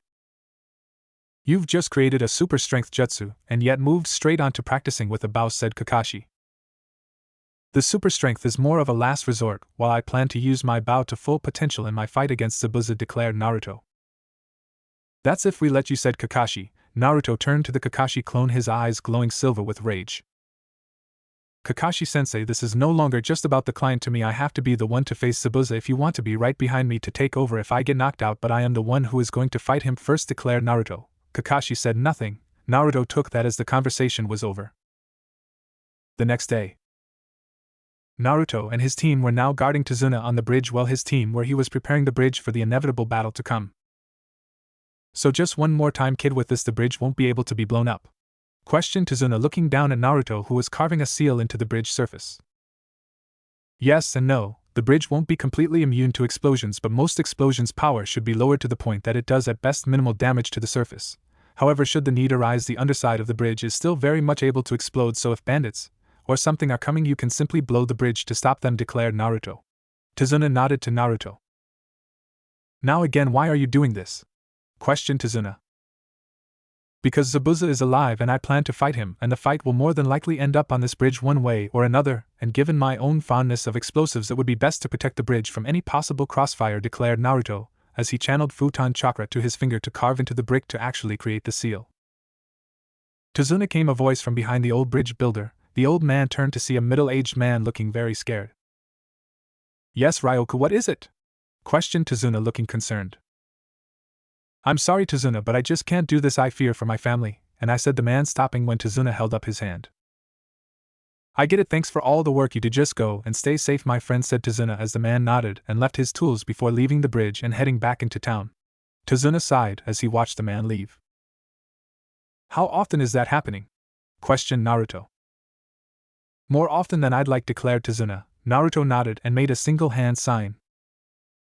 Kege Bunshin no Jutsu, Shadow Clone Jutsu, called Naruto, a large cloud of smoke erupting around the man. They may not be the best at building, but they'll help in any way they can, declare Naruto. Tazuna just looked on in shock as the 200 clones of the boy looked to him for orders. Keep in mind, only I can make this many, and only on the days I'm guarding you, but they should help you complete the bridge sooner, declared Naruto. Naruto awoke from his position in a tree above Tazuna's house to the sounds of screams. Naruto looked down from his perch to see Tsunami being dragged out of her home by a pair of bandits while Inari was yelling at them. Naruto rolled his eyes. The little brat had changed since the night he and Fu stormed out. Naruto was sure that someone had shared some of his past with the boy, making him realize he didn't really have a reason to whine. Naruto narrowed his eyes when the bandits pushed Inari away from them before the kid picked up a knife and was about to charge at the bandits. You stupid little brat, muttered Naruto, pulling his bow off his back before forming a pair of arrows of ice and launching them at the two bandits' heads. Either man saw it coming, and in the blink of an eye both men fell to the ground dead. Naruto dropped from the tree to see Tsunami hugging Inari tightly. Thank you, Naruto-san, said Tsunami with a smile to the boy who flashed through hand signs. Kori Bunshin no Jutsu, Ice Clone Jutsu, said Naruto, the around them freezing into two clones. Go back inside, lock your doors, and if you hear a knock, send one of these two to answer it, declared Naruto, taking off before either Tsunami or Inari could make a comment. I hope I'm not too late, thought Naruto to himself as he rushed towards the bridge. The plan had been for both teams to go to the bridge and confront Zabuza and Haku, Asuma and Kakashi waiting in the wings to take over from Naruto should Zabuza defeat him, while the rest of the genin were split between guarding Tazuna and stalling Haku. Naruto, having worked out from the injuries he'd given Zabuza and the herbs around the island how long it would take Zabuza to be up and about. I can still feel all of the chakra signatures, declared Akane from within Naruto's mind. Akane-chan, thank Kami you're okay, thought Naruto. Why wouldn't I be? Questioned the woman. You didn't speak to me at all for the last couple of days. I thought something had happened, replied Naruto. Sorry, just had a lot on my mind. Besides, you could have come in and checked for yourself, replied Akane. I was going to come in later today if you hadn't spoken to me. I was really worried, said Naruto. Unknown to him, a blush spread over the Biju's face as she cut the mental link. Naruto burst through the tree line, landing on the bridge. But before he could take note of anything, he was engulfed in smoke. Then he felt a lot of pain all over, enough to make him black out, and collapsed to the ground. Naruto screamed a voice as the blonde fell to the ground. Several minutes earlier on the bridge, Sasuke wasn't having a good day. He, like everyone else, had arrived at the bridge, and much to his annoyance, Kakashi and Asuma stepped in to take on Zabuza, so Sasuke was left with everyone else. He declared he'd face the fake hunter Nin alone, his plan being to kill her, then kill Naruto for hurting his Uchiha pride. But when he had jumped in to attack Haku, she had countered his every move, and now he was trapped in a set of ice mirrors he couldn't melt with his Katon Jutsu, and unfortunately there was nothing nearby to substitute with to get out of the mirrors. The only upside, he had awakened his Sharingan. Please just give up now, I do not wish to kill you, declared the girl from within her mirror. Well, too bad, because I'm going to kill you, declared Sasuke. Very well, said Haku with a sad sigh before she shot out of her mirror, launching Sanban at Sasuke. She wasn't really going to kill him, just put him in a death-like state like she did with Zabuza, but he didn't know that. Sasuke, who saw the needles coming at him, cursed himself. He couldn't move fast enough to get out of the way. However, thanks to his newly acquired eyes, he saw Naruto burst through the tree line. Ha, perfect, you'll serve me some use yet, Dobe. The needles will kill you, then I'll kill her, thought Sasuke as he quickly needed the chakra required for a Kawarimi, and then switched places with Naruto. Haku watched on in horror as Sasuke was replaced with Naruto in a plume of smoke, and he was in such a position that her needles might actually kill him. The needles pierced his skin, and he fell to the ground, his eyes closed. Naruto screamed, Haku jumping out of her mirrors to rush to the boy's side. However, as soon as she was out of a mirror, she felt a presence behind her, and turned to see a smirking Uchiha, already going through hand signs. You, growled Haku, getting ready to charge the Uchiha, only to be beaten to the punch by a mocha, white and green blur, slamming a fist into the Uchiha's gut, launching the boy into the air, where he was met with a pair of drill-like blurs who slammed him into the ground, rendering the Uchiha unconscious. You fucking bastard, growled Foot, kicking Sasuke in the gut while he was down. Haku, seeing the Uchiha taken care of, ripped off her mask before she turned around and pulled Naruto's head into her lap and began removing the needles from the boy's body. What are you doing? Questioned the angry voice of Fu from behind Haku. Removing the needles. Hopefully Naruto is still alive, said Haku, once more carefully taking the needles out of Naruto. But you were going to kill Sasuke, how would Naruto still be alive? Questioned Kiba, narrowing his eyes at the ice-wielding Kunoichi. I wasn't going to kill the Uchiha, I was going to put him in a death-like state, but him substituting with Naruto may have actually killed him, declared Haku. Why should we trust you? Questioned Fu, glaring down at Haku. He is from my clan, the last of my family in this world. I could never hurt him, even if we don't know each other that well, declared Haku, pulling another needle out of Naruto carefully. Both Kiba and Fu narrowed their eyes at the girl before Fu knelt down next to her. How can I help? Questioned the mint-haired girl.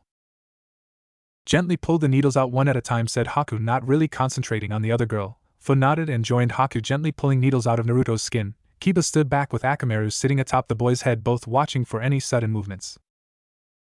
It took about 3 minutes for the two girls to pull the needles out of Naruto.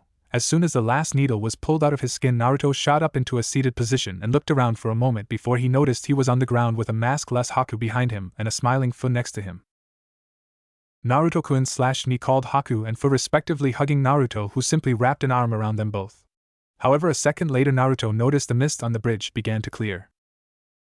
Sorry you two, but things need to be done, said Naruto, substituting with a nearby log before bolting for the end of the bridge, quickly followed by Kiba, then Fu and Haku. As the four of them ran, a voice rang out through the clearing mist. Yes, yes, kill him, declared the voice. Gato, roared the familiar voice of Zabuza. It seems the demon of the hidden mist is nothing more than a title, Zabuza. Luckily I never intended to pay you, I hired all of these men for the same amount I'm paying you, declared a short fat midget in a suit as the four genin appeared on the end of the bridge. Well, it looks like we're no longer enemies, Kakashi, said Zabuza, looking to the jonin before spotting Naruto with Haku. You took your sweet time, brat, declared Zabuza, looking at Naruto before Kakashi could respond to his previous comment. Yes, I had been spending the last few days preparing to face you and stayed up a little too late last night, but I guess now I can use all of that training to get rid of this mob, said Naruto, nodding his head to the mob around Gato. Naruto then pulled his bow off his back before stomping on the handle of Zabuza's sword before kicking it to Zabuza, who had been freed from Kakashi's dogs. Naruto then bolted down the bridge towards the mob, Zabuza appearing beside him a moment later. Naruto kicked off the bridge looking like he was jumping over the side of the bridge, however a small sheet of ice formed midair which Naruto kicked off, flipping upside down, pulling 3 arrows out of his quiver. Pulling the arrows back, Naruto let the 3 projectiles fly, shooting towards the mob. All 3 arrows nailed a different bandit in the head, however Naruto had a little surprise in store. Boom bitch, yelled Naruto, and like that all 3 arrows exploded like a supercharged explosive tag. Naruto flipped and landed on his feet the other side and just behind Zabuza, who not to be shown up leapt into the air and went flying into the mob of bandits, and began slicing and dicing them as they all stabbed their weapons into the demon, trying to kill him. Naruto followed the trail. Zabuza laid down his own giant blade in his hands as he cleaved his way through the leftover bandits. As Naruto and Zabuza cleaved their way through the bandits, Gato got more and more sacred, and as Zabuza broke the last line of bandits, Gato saw Naruto jump onto Zabuza's back before jumping over the swordsman and the businessman, and as if it was planned, Naruto once more created a sheet of ice in midair and kicked off it into Gato's back, launching the man into Zabuza's blade swing. Hey, they just killed out meal ticket, said one of the bandits. Hearing that, Naruto bit his thumb and ran the bloody digit along his kitsune tattoo before slamming his hand into the ground, creating a huge plume of smoke appear. Once the smoke cleared, a 4-tailed kitsune was revealed. It was black in color, and about the size of a horse. Shadow, these bandits are all yours, said Naruto dismissively as the kitsune's maw split into a grin before he took off, tearing through the bandits. Once Zabuza saw the bandits were taken care of, he dropped to the ground and blood poured out of his body through the many wounds. Zabuza, said Naruto, looking down at the heavily bleeding man. Kid, I'm a gonna but cough before I go. I want you to cough, promise me something, said Zabuza. What is it, Zabuza? Questioned Naruto. Haku cough, look after her, wheezed the dying man. Naruto nodded to the downed swordsman. Cough, take my sword, kid, said Zabuza weakly, lifting his sword to Naruto, who leaned down and took the blade before after a second the blade vanished in a puff of smoke as Naruto sealed it away. Zabuza-sama, screamed Haku as she saw her master on the ground dying. Naruto stepped back to let the girl, who skidded to a halt, cry for her downed master.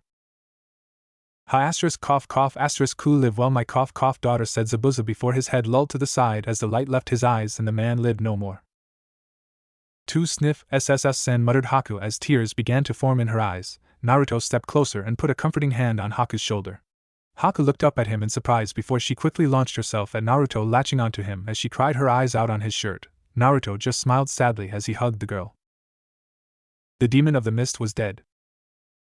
Naruto and Haku were in a clearing situated away from Tazuna's house, and the clearing that Team 7 had claimed for their time in the wave. It had been 2 days since the battle on the bridge, and since then Haku hadn't left Naruto's side. She had been terrified of the other ninja taking revenge on her or something. The feeling had lessened of the past 2 days, but it hadn't vanished entirely. Naruto had not trusted Sasuke in the same vicinity alone with Haku, not trusting the arrogant Uchiha to either try and murder the girl or force himself upon her. As for why the two were in the clearing, well. So what are you doing again? Questioned Haku, looking at Naruto, who was carving a seal into the ground. I am recombining Samehada and Kubikura Bocho to recreate the original blade, said Naruto, concentrating on the task at hand of creating the seal. And you know how to combine them, and even that they combine how? Questioned Haku, leaning back against a tree. Because it was created by the Uzumaki clan, as were all 7 of the 7 swords of the mist. In truth, they were originally the 5 blades of Uzushio. Kiri just stole the blades from Uzushio during their combined invasion. And not knowing that these blades were one and only the leader of the 5 gates of the whirlpool, nor that the Kiba blades are just a pair of regular swords with a right-un seal on them to convert any chakra put into them into right-un chakra, explained Naruto, surprising Haku. You sure do know a lot about Uzushio, said Haku. Well, I should. I spent enough time there, said Naruto. But wait, if Samehada and Kubikura Bocho were originally 1 blade and you need a seal to put them back together, how did they become 2 blades? Questioned Haku. Naruto smirked. Well, from what I understand, the gate of the center who wielded the blade, if they were really at one with the blade, it could show them how to split the blade into 2, and it was said that the blade supposedly was basically duplicated 2 smaller blades with the same powers as the original. However, one wielder tried to teach the next chosen wielder how to do it, but he failed. That failure in turn split the blade into the 2 fragments here, which the best seal masters in Uzushio then spent months, even years, on trying to reforge the blade, and that's how this seal came to be. They figured out how to remerge the blades, but they were at war when it was finished, so they had no time to reforge the blade, declared Naruto with a sad smile, thinking of his fallen kinsman. How do you even know about all of this? questioned Haku. I was in Uzushio for months. I gathered every book, scroll and journal of any and all Uzumaki, so I found out many things from different journals, including some of people who immigrated to Uzushio, like several members of the Yuki clan, hence my Hayatan and Yuki blood. There were a few Kaigaya, some Senju, a couple of Uchiha, even a Hyuga or two. They just left their villages for varying reasons, some wanting to live peaceful life, some married into the Uzumaki, even some were just banished from their villages for various reasons, said Naruto before he put the two giant blades down on the seal Samahata on top of Kubikura Bocho. Naruto stepped out of the seal, making sure not to disturb the seal. Naruto then knelt down next to the seal before channeling chakra to his fingers and slammed his hands down at the same time, making the seal and two swords glow bright white.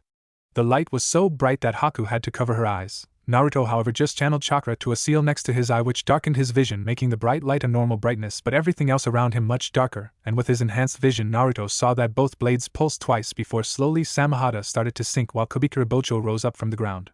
Once the two blades merged into one, the whole thing pulsed gold before the light died down, and Naruto let the chakra dissipate from his eye seal and Haku uncovered her eyes.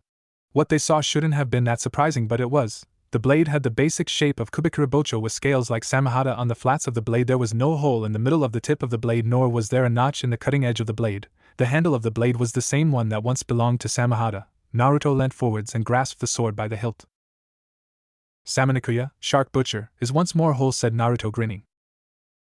Thank you for bringing me together once more, Naruto, came a male voice from inside Naruto's mind. So the legends were true. You are a sentient blade, said Naruto, looking at the sword in his hands.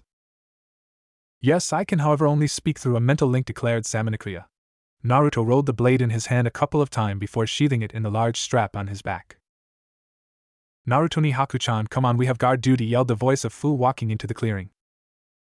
Well, time to go, Haku, said Naruto, offering the Yuki girl a hand. Haku blushed as she took his hand and he pulled her up. Several days later.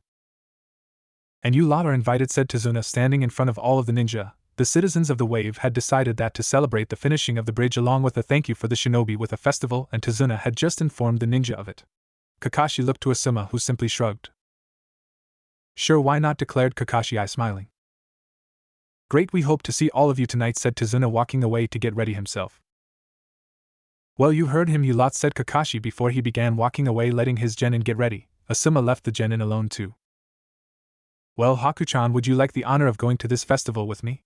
Questioned Sasuke, stepping up to Haku, reaching out to rub her face, only for his wrist to be grabbed. Back off, Uchiha, declared Naruto, growling at the stuck-up snob of a genin. Who are you to answer for her? Snarled Sasuke, glaring at Naruto. He's the person I will be going to the festival with, declared Haku. Naruto cast a backwards sideways glance at the girl before shrugging and glaring once more at the Uchiha, squeezing his wrist. Sasuke shook his hand free and walked away. Fu, Kiba, and Hinata watched the Uchiha leave with narrowed eyes. Naruto meanwhile had turned to Haku with a raised eyebrow. Did you mean what you said? Questioned Naruto, looking at Haku.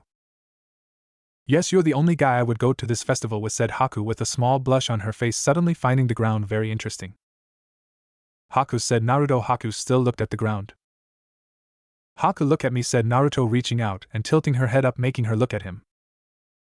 I'd be happy to go to the festival with you, said Naruto with a smile. Haku blushed and lunged forwards, hugging Naruto. I suppose we should all split and get ready, said Kiba, looking around, getting a nod from all of the genin present. Later that night, Naruto stood in the clearing his team had claimed. He was wearing just his normal outfit, not really having anything else to wear. He had given Fu a white zip-up jumper with a fur collar that she had left unzipped, as she too didn't have much else to wear. Kiba and Hinata were both wearing the same outfits as normal, as they hadn't packed good clothes. Kakashi and Asuma hadn't been seen since they were told about the festival. Choji and Shino, like the rest of the genin, wore their normal outfits. Having not packed anything else, all of the genin minus Sasuke, who had already left, were waiting in the clearing for Haku to show up. The genin looked up when they heard someone approach. They were gobsmacked by what they saw. Haku walked into the clearing, her long ebony hair tied into a bun with a pair of samban keeping it in place. However, two bangs framed her face. However, what shocked all of the ninja was her choice of clothing. She wore a ruby red kimono with lipstick to match, as well as a pair of heels to also match. Keeping the kimono closed was a black obi sash, and tied to the sash was a mask styled to look like a cat. You look beautiful, Haku-chan, said Naruto, stepping forwards, offering the girl a hand. She took his hand with a blush which only deepened when Naruto leant forwards and planted a kiss on the back of her hand. We should probably head off, said Haku, gently pulling her hand back. Naruto nodded and stood back before reaching out and taking her hand in his own. Naruto turned around and everyone had snapped out of their various stupors. Let's go everyone, said Naruto with a grin. The 7 genin walked into the town, Naruto with Haku on one side and Fu on the other. He was watching over the both of them. Once the genin arrived in the village, they all split up, going their own ways except Haku, Naruto, and Fu, who stuck together. Well, at least vaguely. Naruto had many girls from the wave trying to get his attention, be they younger than him or old enough to be his mother. However, Naruto was with Haku for this festival, so he ignored all of them. When Naruto spotted a carnival game, he walked over, leaving Haku and Fu talking by themselves. Naruto walked up to the booth. Yo, hero of the wave, what can I do for you?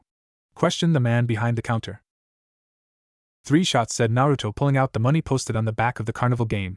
The guy handed Naruto 3 baseballs. Each bottle is worth 10 points. You knock all of them down, your score is doubled, said the guy. Naruto nodded and tossed the baseball at the 6 stacked bottles, knocking them all down, making man behind the counter sweat slightly.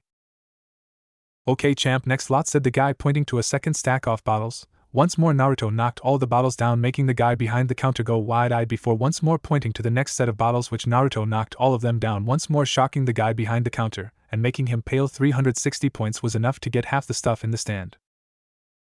Relax buddy, I only want the kabutomushi, rhinoceros beetle, and the fox, said Naruto, pointing to a green beetle-looking stuffed animal and a 3-tailed white fox. The stand owner sighed in relief and got Naruto the 2 stuffed animals. Once Naruto had the 2 stuffed animals, he held them behind his back before walking back over to his sister and Haku. Fu, Haku, hold your hands out and close your eyes, said Naruto as he walked forwards. Both girls raised an eyebrow before closing their eyes and putting their hands out as instructed. Naruto put the kabutomushi in Fu's hand before placing the fox in Haku's. Both girls opened their eyes at the same time before their eyes widened. Naruto-kun, said Haku with a smile before she reached forwards and hugged Naruto with a smile and placed a gentle kiss on his cheek. Thank you, said Haku, pulling back. It's my pleasure to welcome you to our ranks, Haku, Fu declared Hiruzen, handing both girls a Konoha headband. Now, Fu, you have been offered a place in the Aburame compound should you choose, said Hiruzen, looking at the girl tying the headband around her upper arm. She turned to the aged Kage and shook her head. No thank you, Hokage-sama, for now I wish to stay close to my Nisan, said Fu, stepping closer to Naruto. Hiruzen nodded. As for you, Haku-san, I could organize an apartment for, said Hiruzen, interrupted by Sasuke. No, that won't be necessary, she will stay with me in the Uchiha compound, declared the Uchiha, only to get punched in the gut. No, she will stay with me too, Hokage-sama, said Naruto, pulling his fist back from Sasuke's gut. Well, alright, for now you two will be assigned to Team 7 until I can find another team to put you with, declared Hiruzen. That works for me, said Haku with a small smile. Me too, stated Fu with a grin. Okay, well then that's settled, dismissed, said Hiruzen, waving both teams away.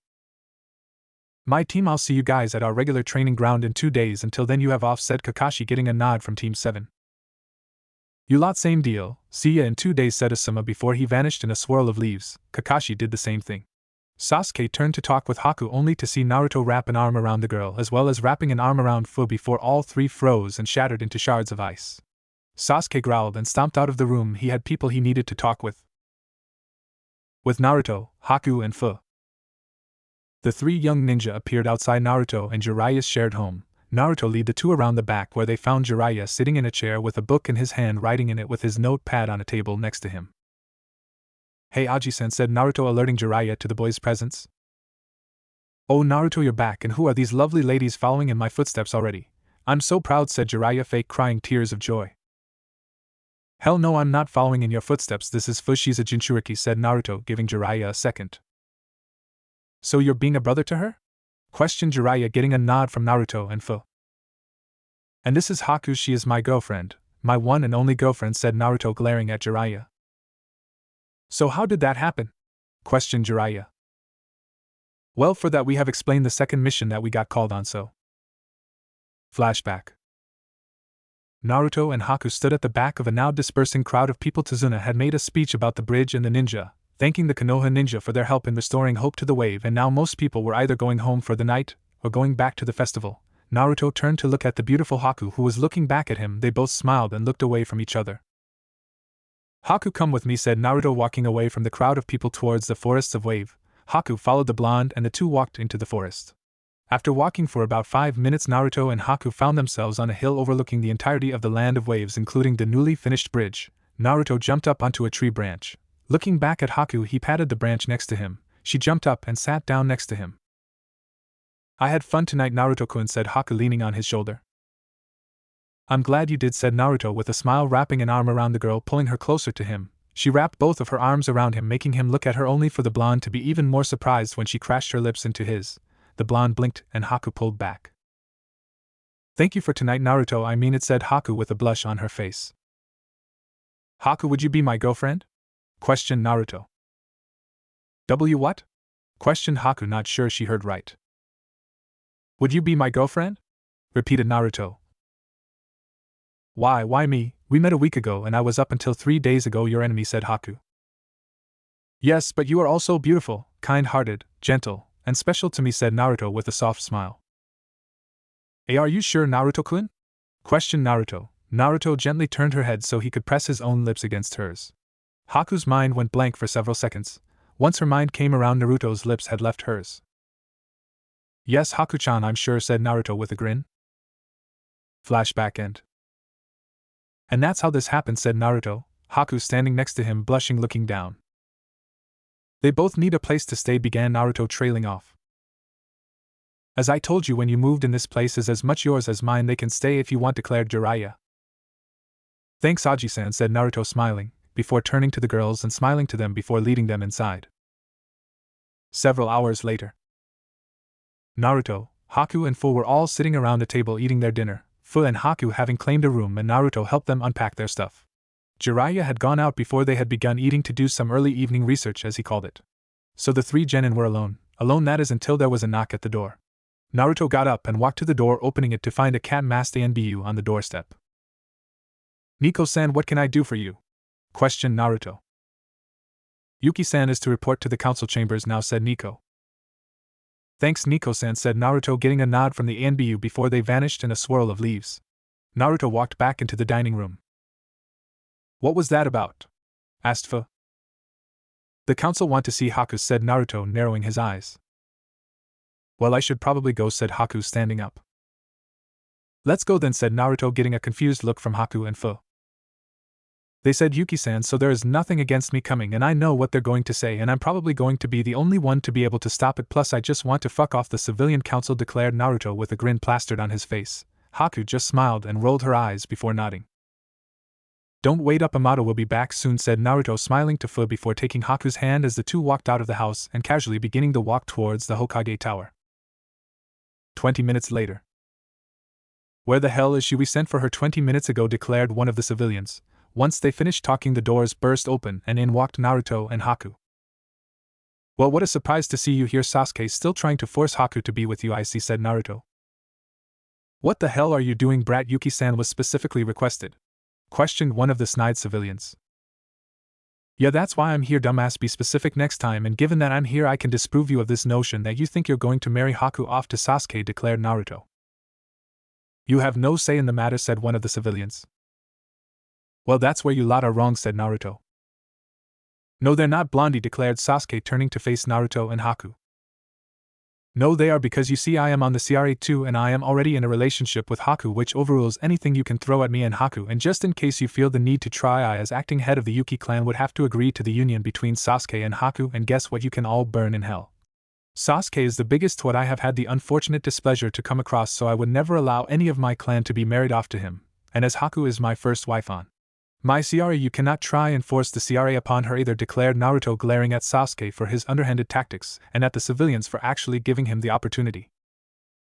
Oh, and just so you know, the Hokage will be told about this little meeting that occurred behind his back, and I'm just sure he'll be thrilled, said Naruto, turning and taking Haku's hand before walking out of the room.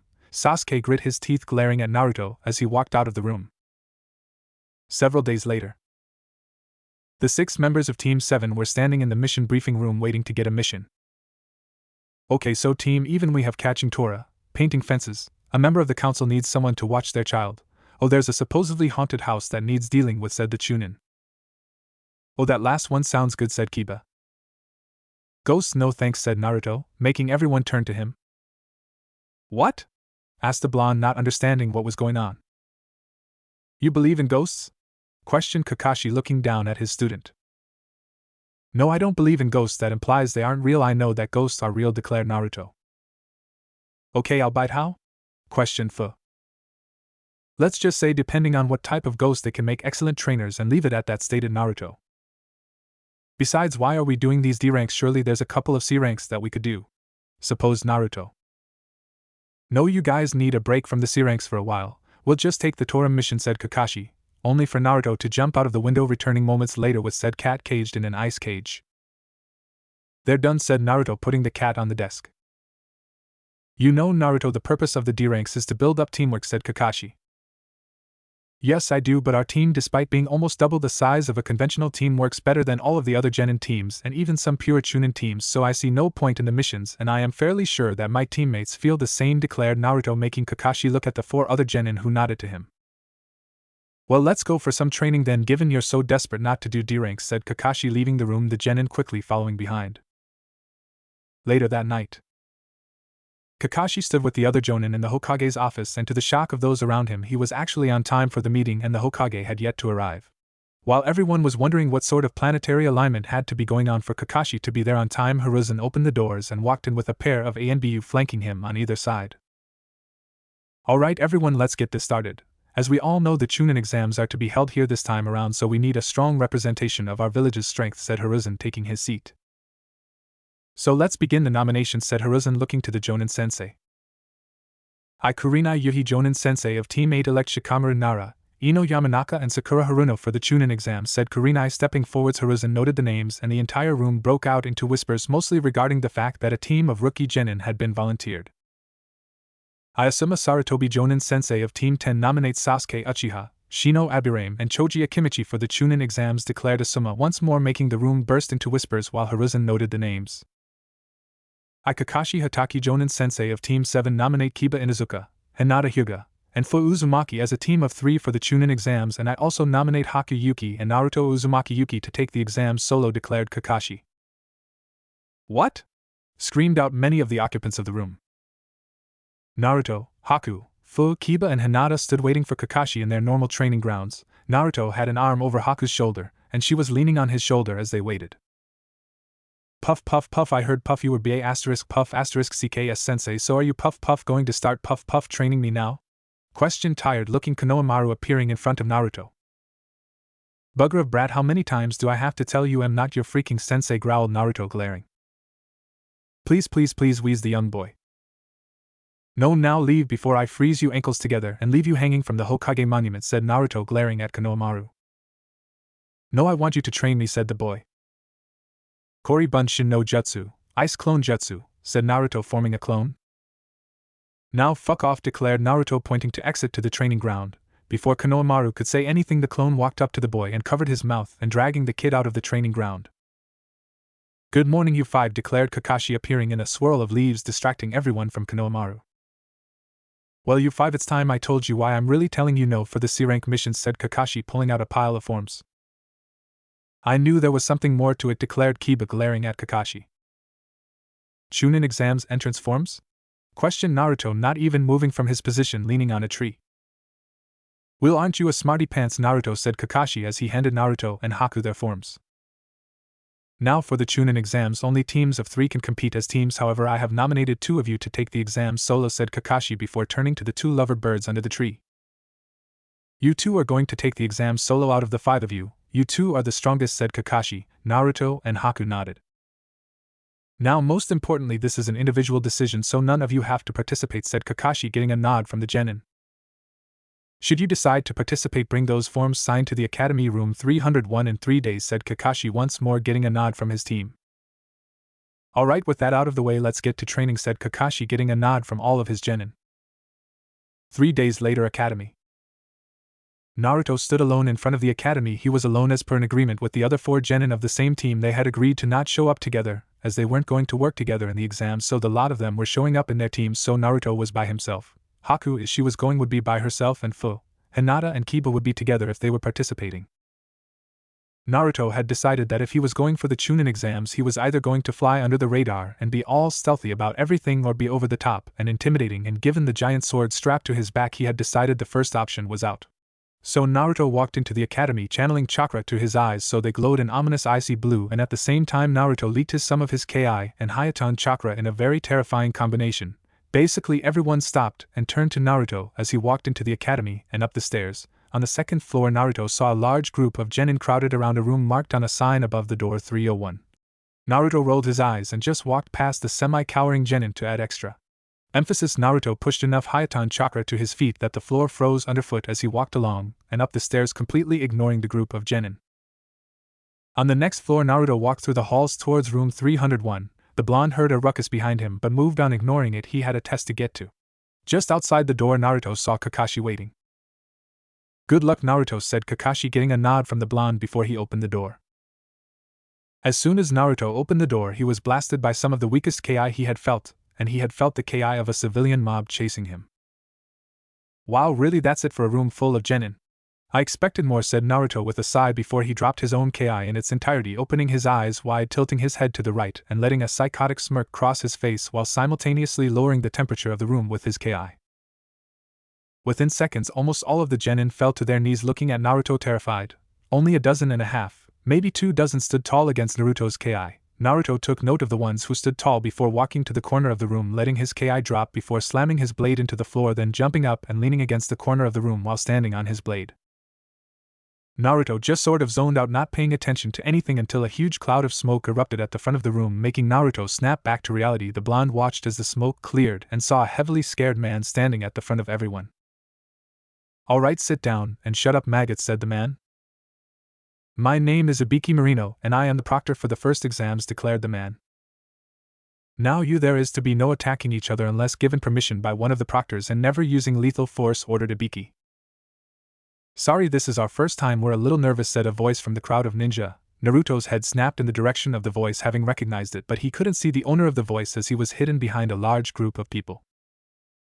"Now everyone come up here and grab a tab and a test. The tab indicates your seat. Once you find your seat, sit down and shut up," declared Ibiki. Naruto waited until most people had their stuff before going up himself. He ended up next to some random aimed genin who was terrified. "All right, shut up, I'm going to be explaining the rules. There will be no questions, so listen closely," ordered Ibiki.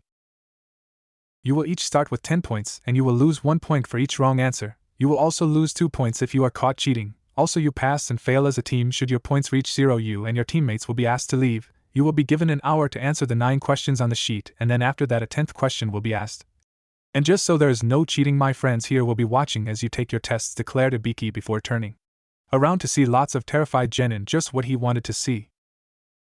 "Your hour begins now," declared Ibiki, and with that said everyone turned over and began their tests. An hour later. "All right, everyone, pencils down, and get ready for the last question. However, before we begin, there are a few additional rules for this question," declared Ibiki. "First of all, this question is one you can elect to take or not," said Ibiki. "What happens if we don't?" came the voice of a random genin. "Well, you fail, of course," declared Ibiki with a smirk. "What the hell, of course we'll take the question," yelled out another random genin. "You didn't let me finish. Should you take the question and fail, you will never be able to participate in the Chunin exams again," said Ibiki ominously with an evil grin plastered on his face. And like that, almost everyone began to pale and people began dropping out. That is, until snoring was heard through the room. Ibiki walked towards the snoring, his face calling for bloody murder. "Blondie, wake up," yelled Ibiki, slapping Naruto on the back of the head, knocking him out of his seat. "Ah, what the hell, man?" questioned Naruto, glaring up at Ibiki. "Did you not hear the rules for the 10th question?" questioned Ibiki. "Yeah, I did, but given their bullshit I thought I'd take a nap," said Naruto, standing up and taking his seat. "What did you say, brat?" questioned Ibiki. "Those rules are bull. No one in the elemental nations, not even the Kage, can ban people participating in the Chunin exams. This test has been about info gathering up until now, where it's become about the willingness to lead in a no-win situation, which I have, and besides, even if I am banned from this stupid tournament, I could always get a promotion in the field," said Naruto calmly before kicking back in his chair. Ibiki looked around the room and saw that people were beginning to grow a backbone. "Well, that backfired," thought Ibiki to himself as he walked back to the front. "Is there anyone else who would like to drop out now?" questioned Ibiki. When no one else raised their hands, he sighed. "All right, you lot," growled Ibiki in last act attempt. "Pass," said Ibiki. Before anyone could make a comment, a bundle came flying through the window before it unfurled and was pinned to the ceiling and floor by 4 kunai. It turned out to be a banner. "Enko early," said Ibiki, stepping out from behind the banner. It was at this point that Naruto got a good look at the woman in front of the banner. "Well, it's good to see she's so hyperactive," thought Naruto as he watched the woman he had removed the curse mark from the day he became a genin. 74? You let 74 pass. You're going soft, man, said Anko, looking back at Ibiki. Maybe we just have a stronger group this year, Anko, said Ibiki to the purple-haired woman. Well, it doesn't matter, there'll be less than half once I'm done with them, said Anko with an ominous grin. Alright, you lot, no time to celebrate, meet me at training ground 44 in 5 minutes, or you fail, said Anko, vanishing in a swirl of leaves.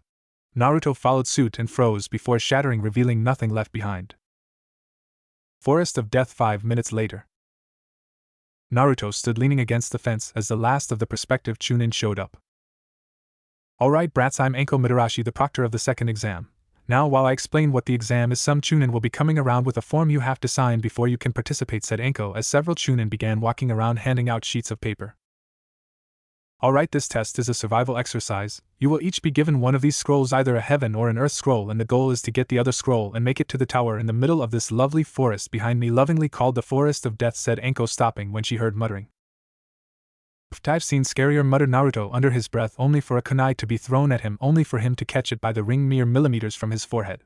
Anko, who appeared behind him, had semi-wide eyes. While she hadn't been her fastest speed, he shouldn't have been able to catch that.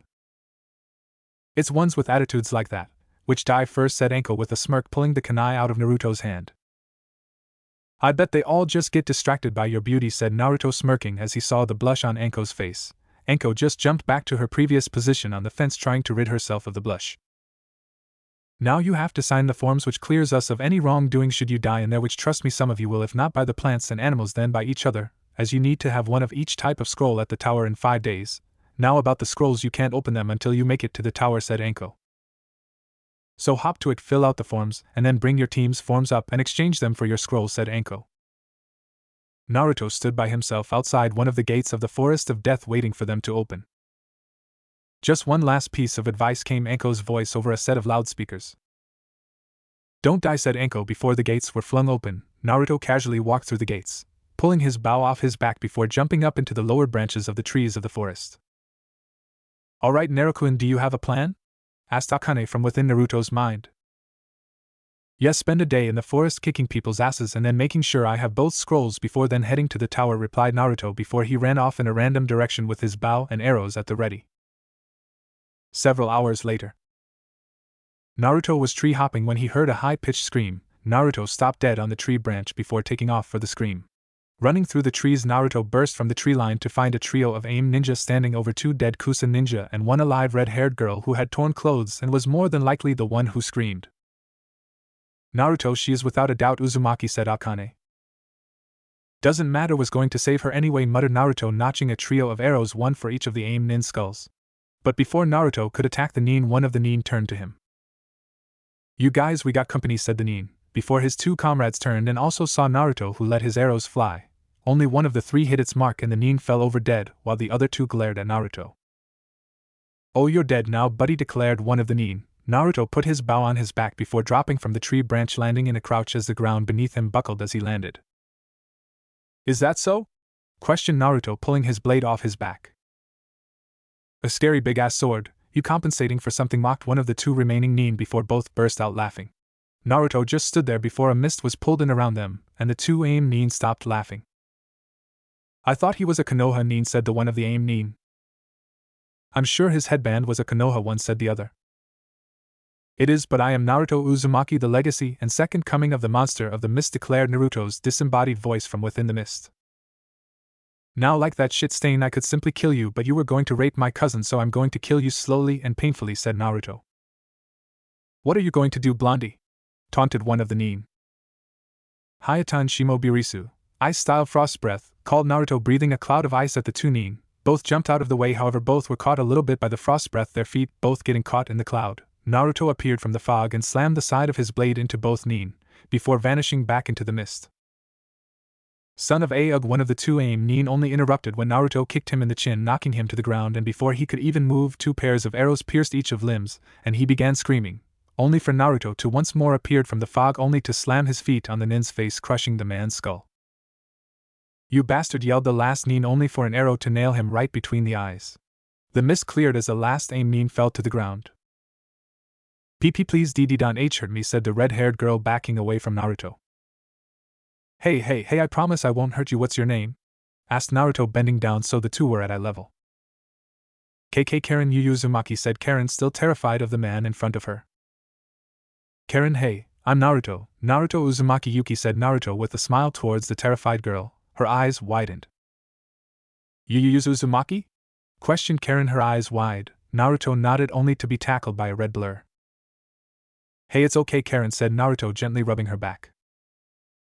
Family, that's all I have ever wanted ever since my mother died, muttered Karen against Naruto's chest. Then stay here, I can offer you asylum here in Konoha. Stay with me, Amato, said Naruto, making Karen. Nisan, said Karen, hugging him. Naruto himself just hugged the girl while silently creating a clone to find the scrolls. After several moments of searching, the clone returned with a heaven and earth scroll to match the earth one he already had. Alright, Amato, we need to move, I still have an exam to pass, said Naruto. But you're by yourself? Said Karen.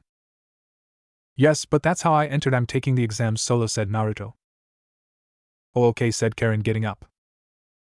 Naruto held Karen's hand and the two jumped into the trees and began to run. After a couple of minutes of running, Naruto stopped and knelt down in front of Karen. Hop on, it'll be quicker, said Naruto. Karen nodded before climbing onto Naruto's back.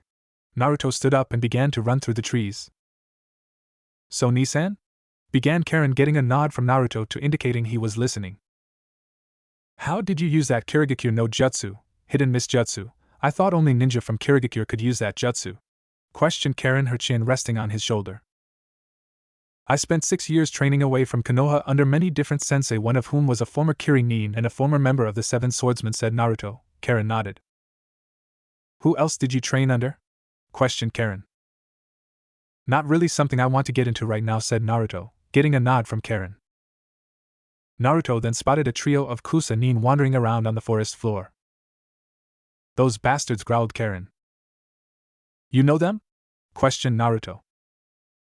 They picked on me relentlessly because of my red hair, said Karen, glaring at her hair. Naruto put her down. Well, then it looks like it's time for these bastards to learn what it is to cross my family, said Naruto, dropping from the forest floor. What assholes, back here, yelled Naruto, pulling out his bow. And who the hell are you? Questioned one of the nin, glaring back at Naruto. The big brother of the woman you teased for her hair color, declared Naruto, pulling out a trio of arrows and notching all three. You're such an idiot, there's 3 of us and only one of you, declared the obvious leader. Well, that is true, but perhaps you miscounted, said Naruto, letting all 3 arrows fly at the weakest link of the team of 3. All 3 arrows hit their mark 3 spots up in a straight line up and down the chest. Hayatan Hiryu no Jutsu, Ice-style Ice Dragon Jutsu, called Naruto, a dragon forming out of ice and flying at the other member of the trio of Kusa-nin. The guy tried to jump out of the way only for the dragon to follow him, swallowing him whole before smashing apart, revealing the man perfectly encased in ice. Because I only count 1, said Naruto, glaring at the man who by now was looking terrified. What are you? Questioned the man. I'm your death, declared Naruto, ripping the huge sword off his back before running forwards and slicing the man from his left hip to his right shoulder. That was for Karen, declared Naruto, looking down before looking for the scroll, finding a heaven one. Naruto jumped back up to Karen, once again leaning down so she could hop onto his back. Once she was on again, Naruto took off, heading in the general direction of the tower. After a few moments, Naruto stopped dead on a tree branch. What is it? Asked Karen.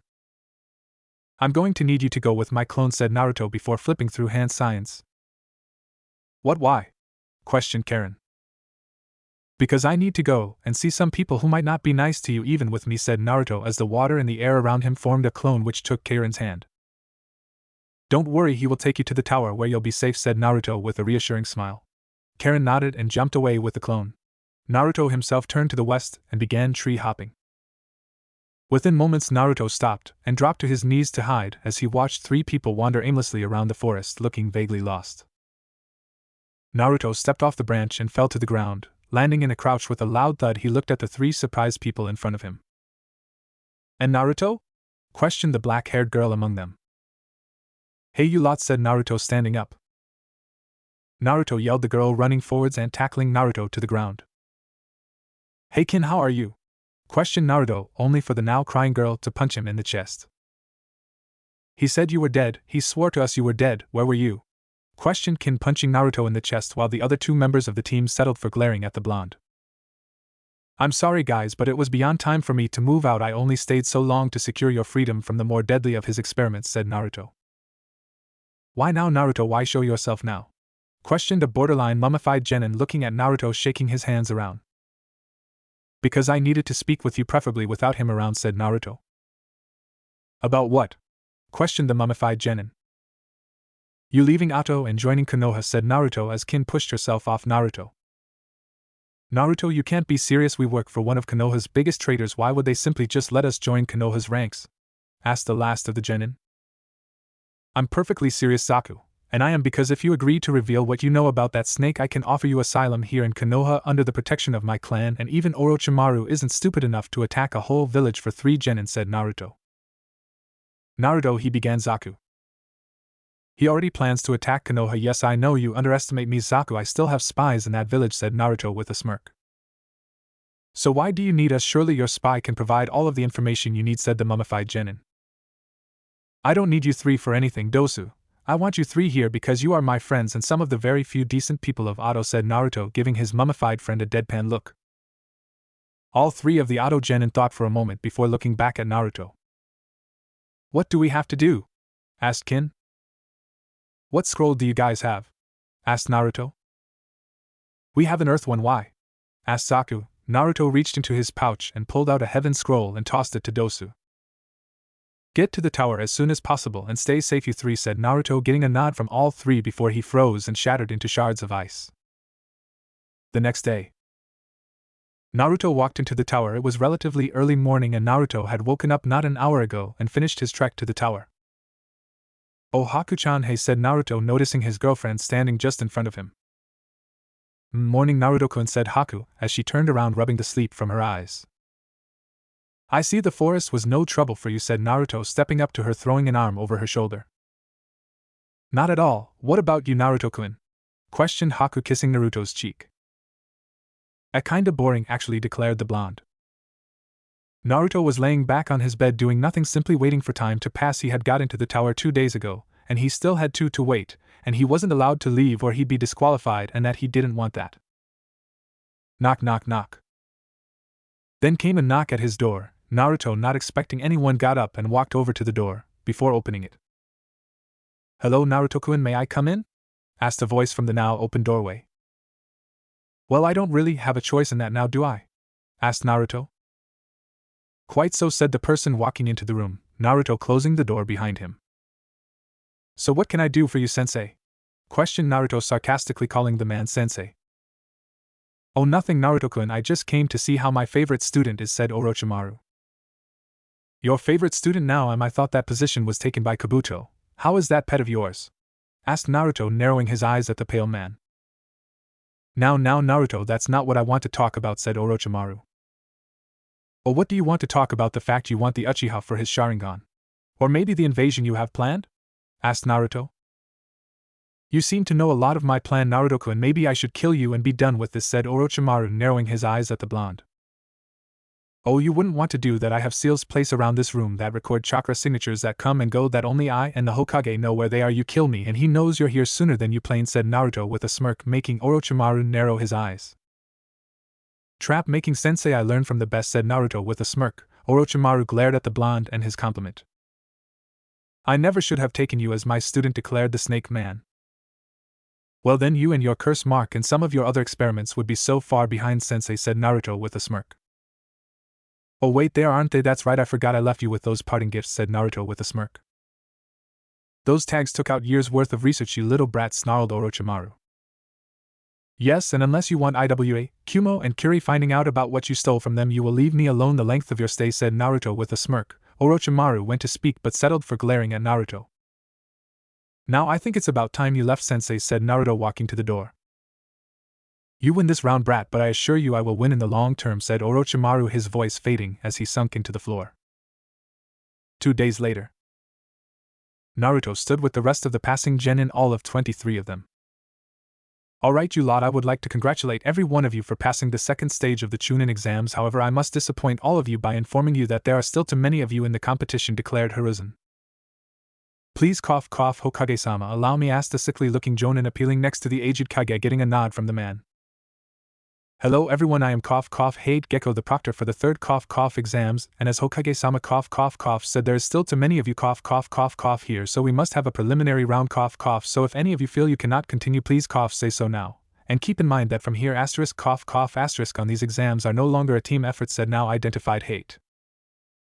I don't think I can go on anymore, said a white-haired Konoha nin, raising his hand. Hate noted the name down before nodding to the boy who turned around and left. Naruto narrowed his eyes as Kabuto left. He would have to inform Hokage-sama of Kabuto's true allegiance soon. Anyone else?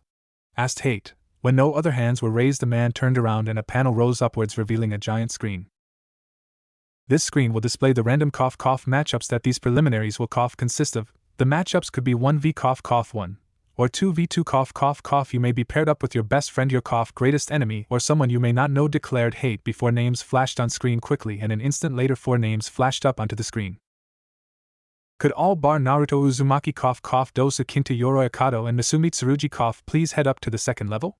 Asked Hate before everyone but those mentioned walked up the stairs. Well, this is interesting, said Misumi. This'll be an easy win, declared Yoroi. Dosu glared at the man and was about to rush him when a hand landed on his shoulder. He's baiting you, Dosu, don't fall for it, said Naruto. Dosu turned his head so he was looking at Naruto out of the corner of his eye and nodded. Well, this should be fun. It has been a while since we fought side by side. Hey Naruto, said Dosu, turning to the blonde, who smirked as his left hand became covered by an icy mist just as Dosu's right hand began to hum.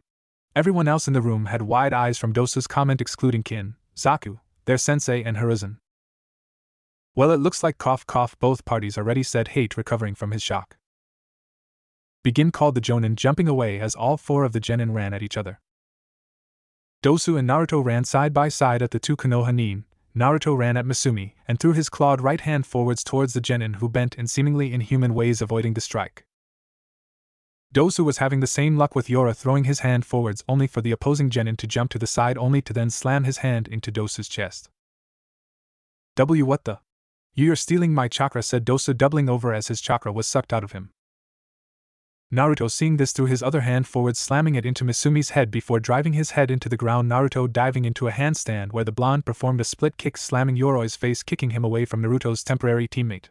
Naruto then flipped over off of Misumi's face, spinning in the air, landing on his feet facing back to Dosu and Misumi. Naruto pulled his bow off his back before spinning around, avoiding a kunai thrown by Misumi before notching and firing an arrow at Yoroi, who jumped back to avoid the arrow which impacted the ground. You miss *BOM, began Yoroi, only to be thrown back by an explosion originating from the arrowhead. Yoroi landed on his back. Naruto was about to move to avoid the more than likely attack from Misumi, only for an arm to wrap itself around his arm, and before Naruto could react he found all of his limbs and his neck wrapped up by Misumi. You so much as move, boy, I snap your neck, declared Misumi. Dosu, a hand, called Naruto, and before Misumi could make good on his promise, Dosu slammed his hand into Misumi's head, and the gauntlet on his arm began vibrating, making Misumi let go of Naruto, as he shook violently, and fell to the ground.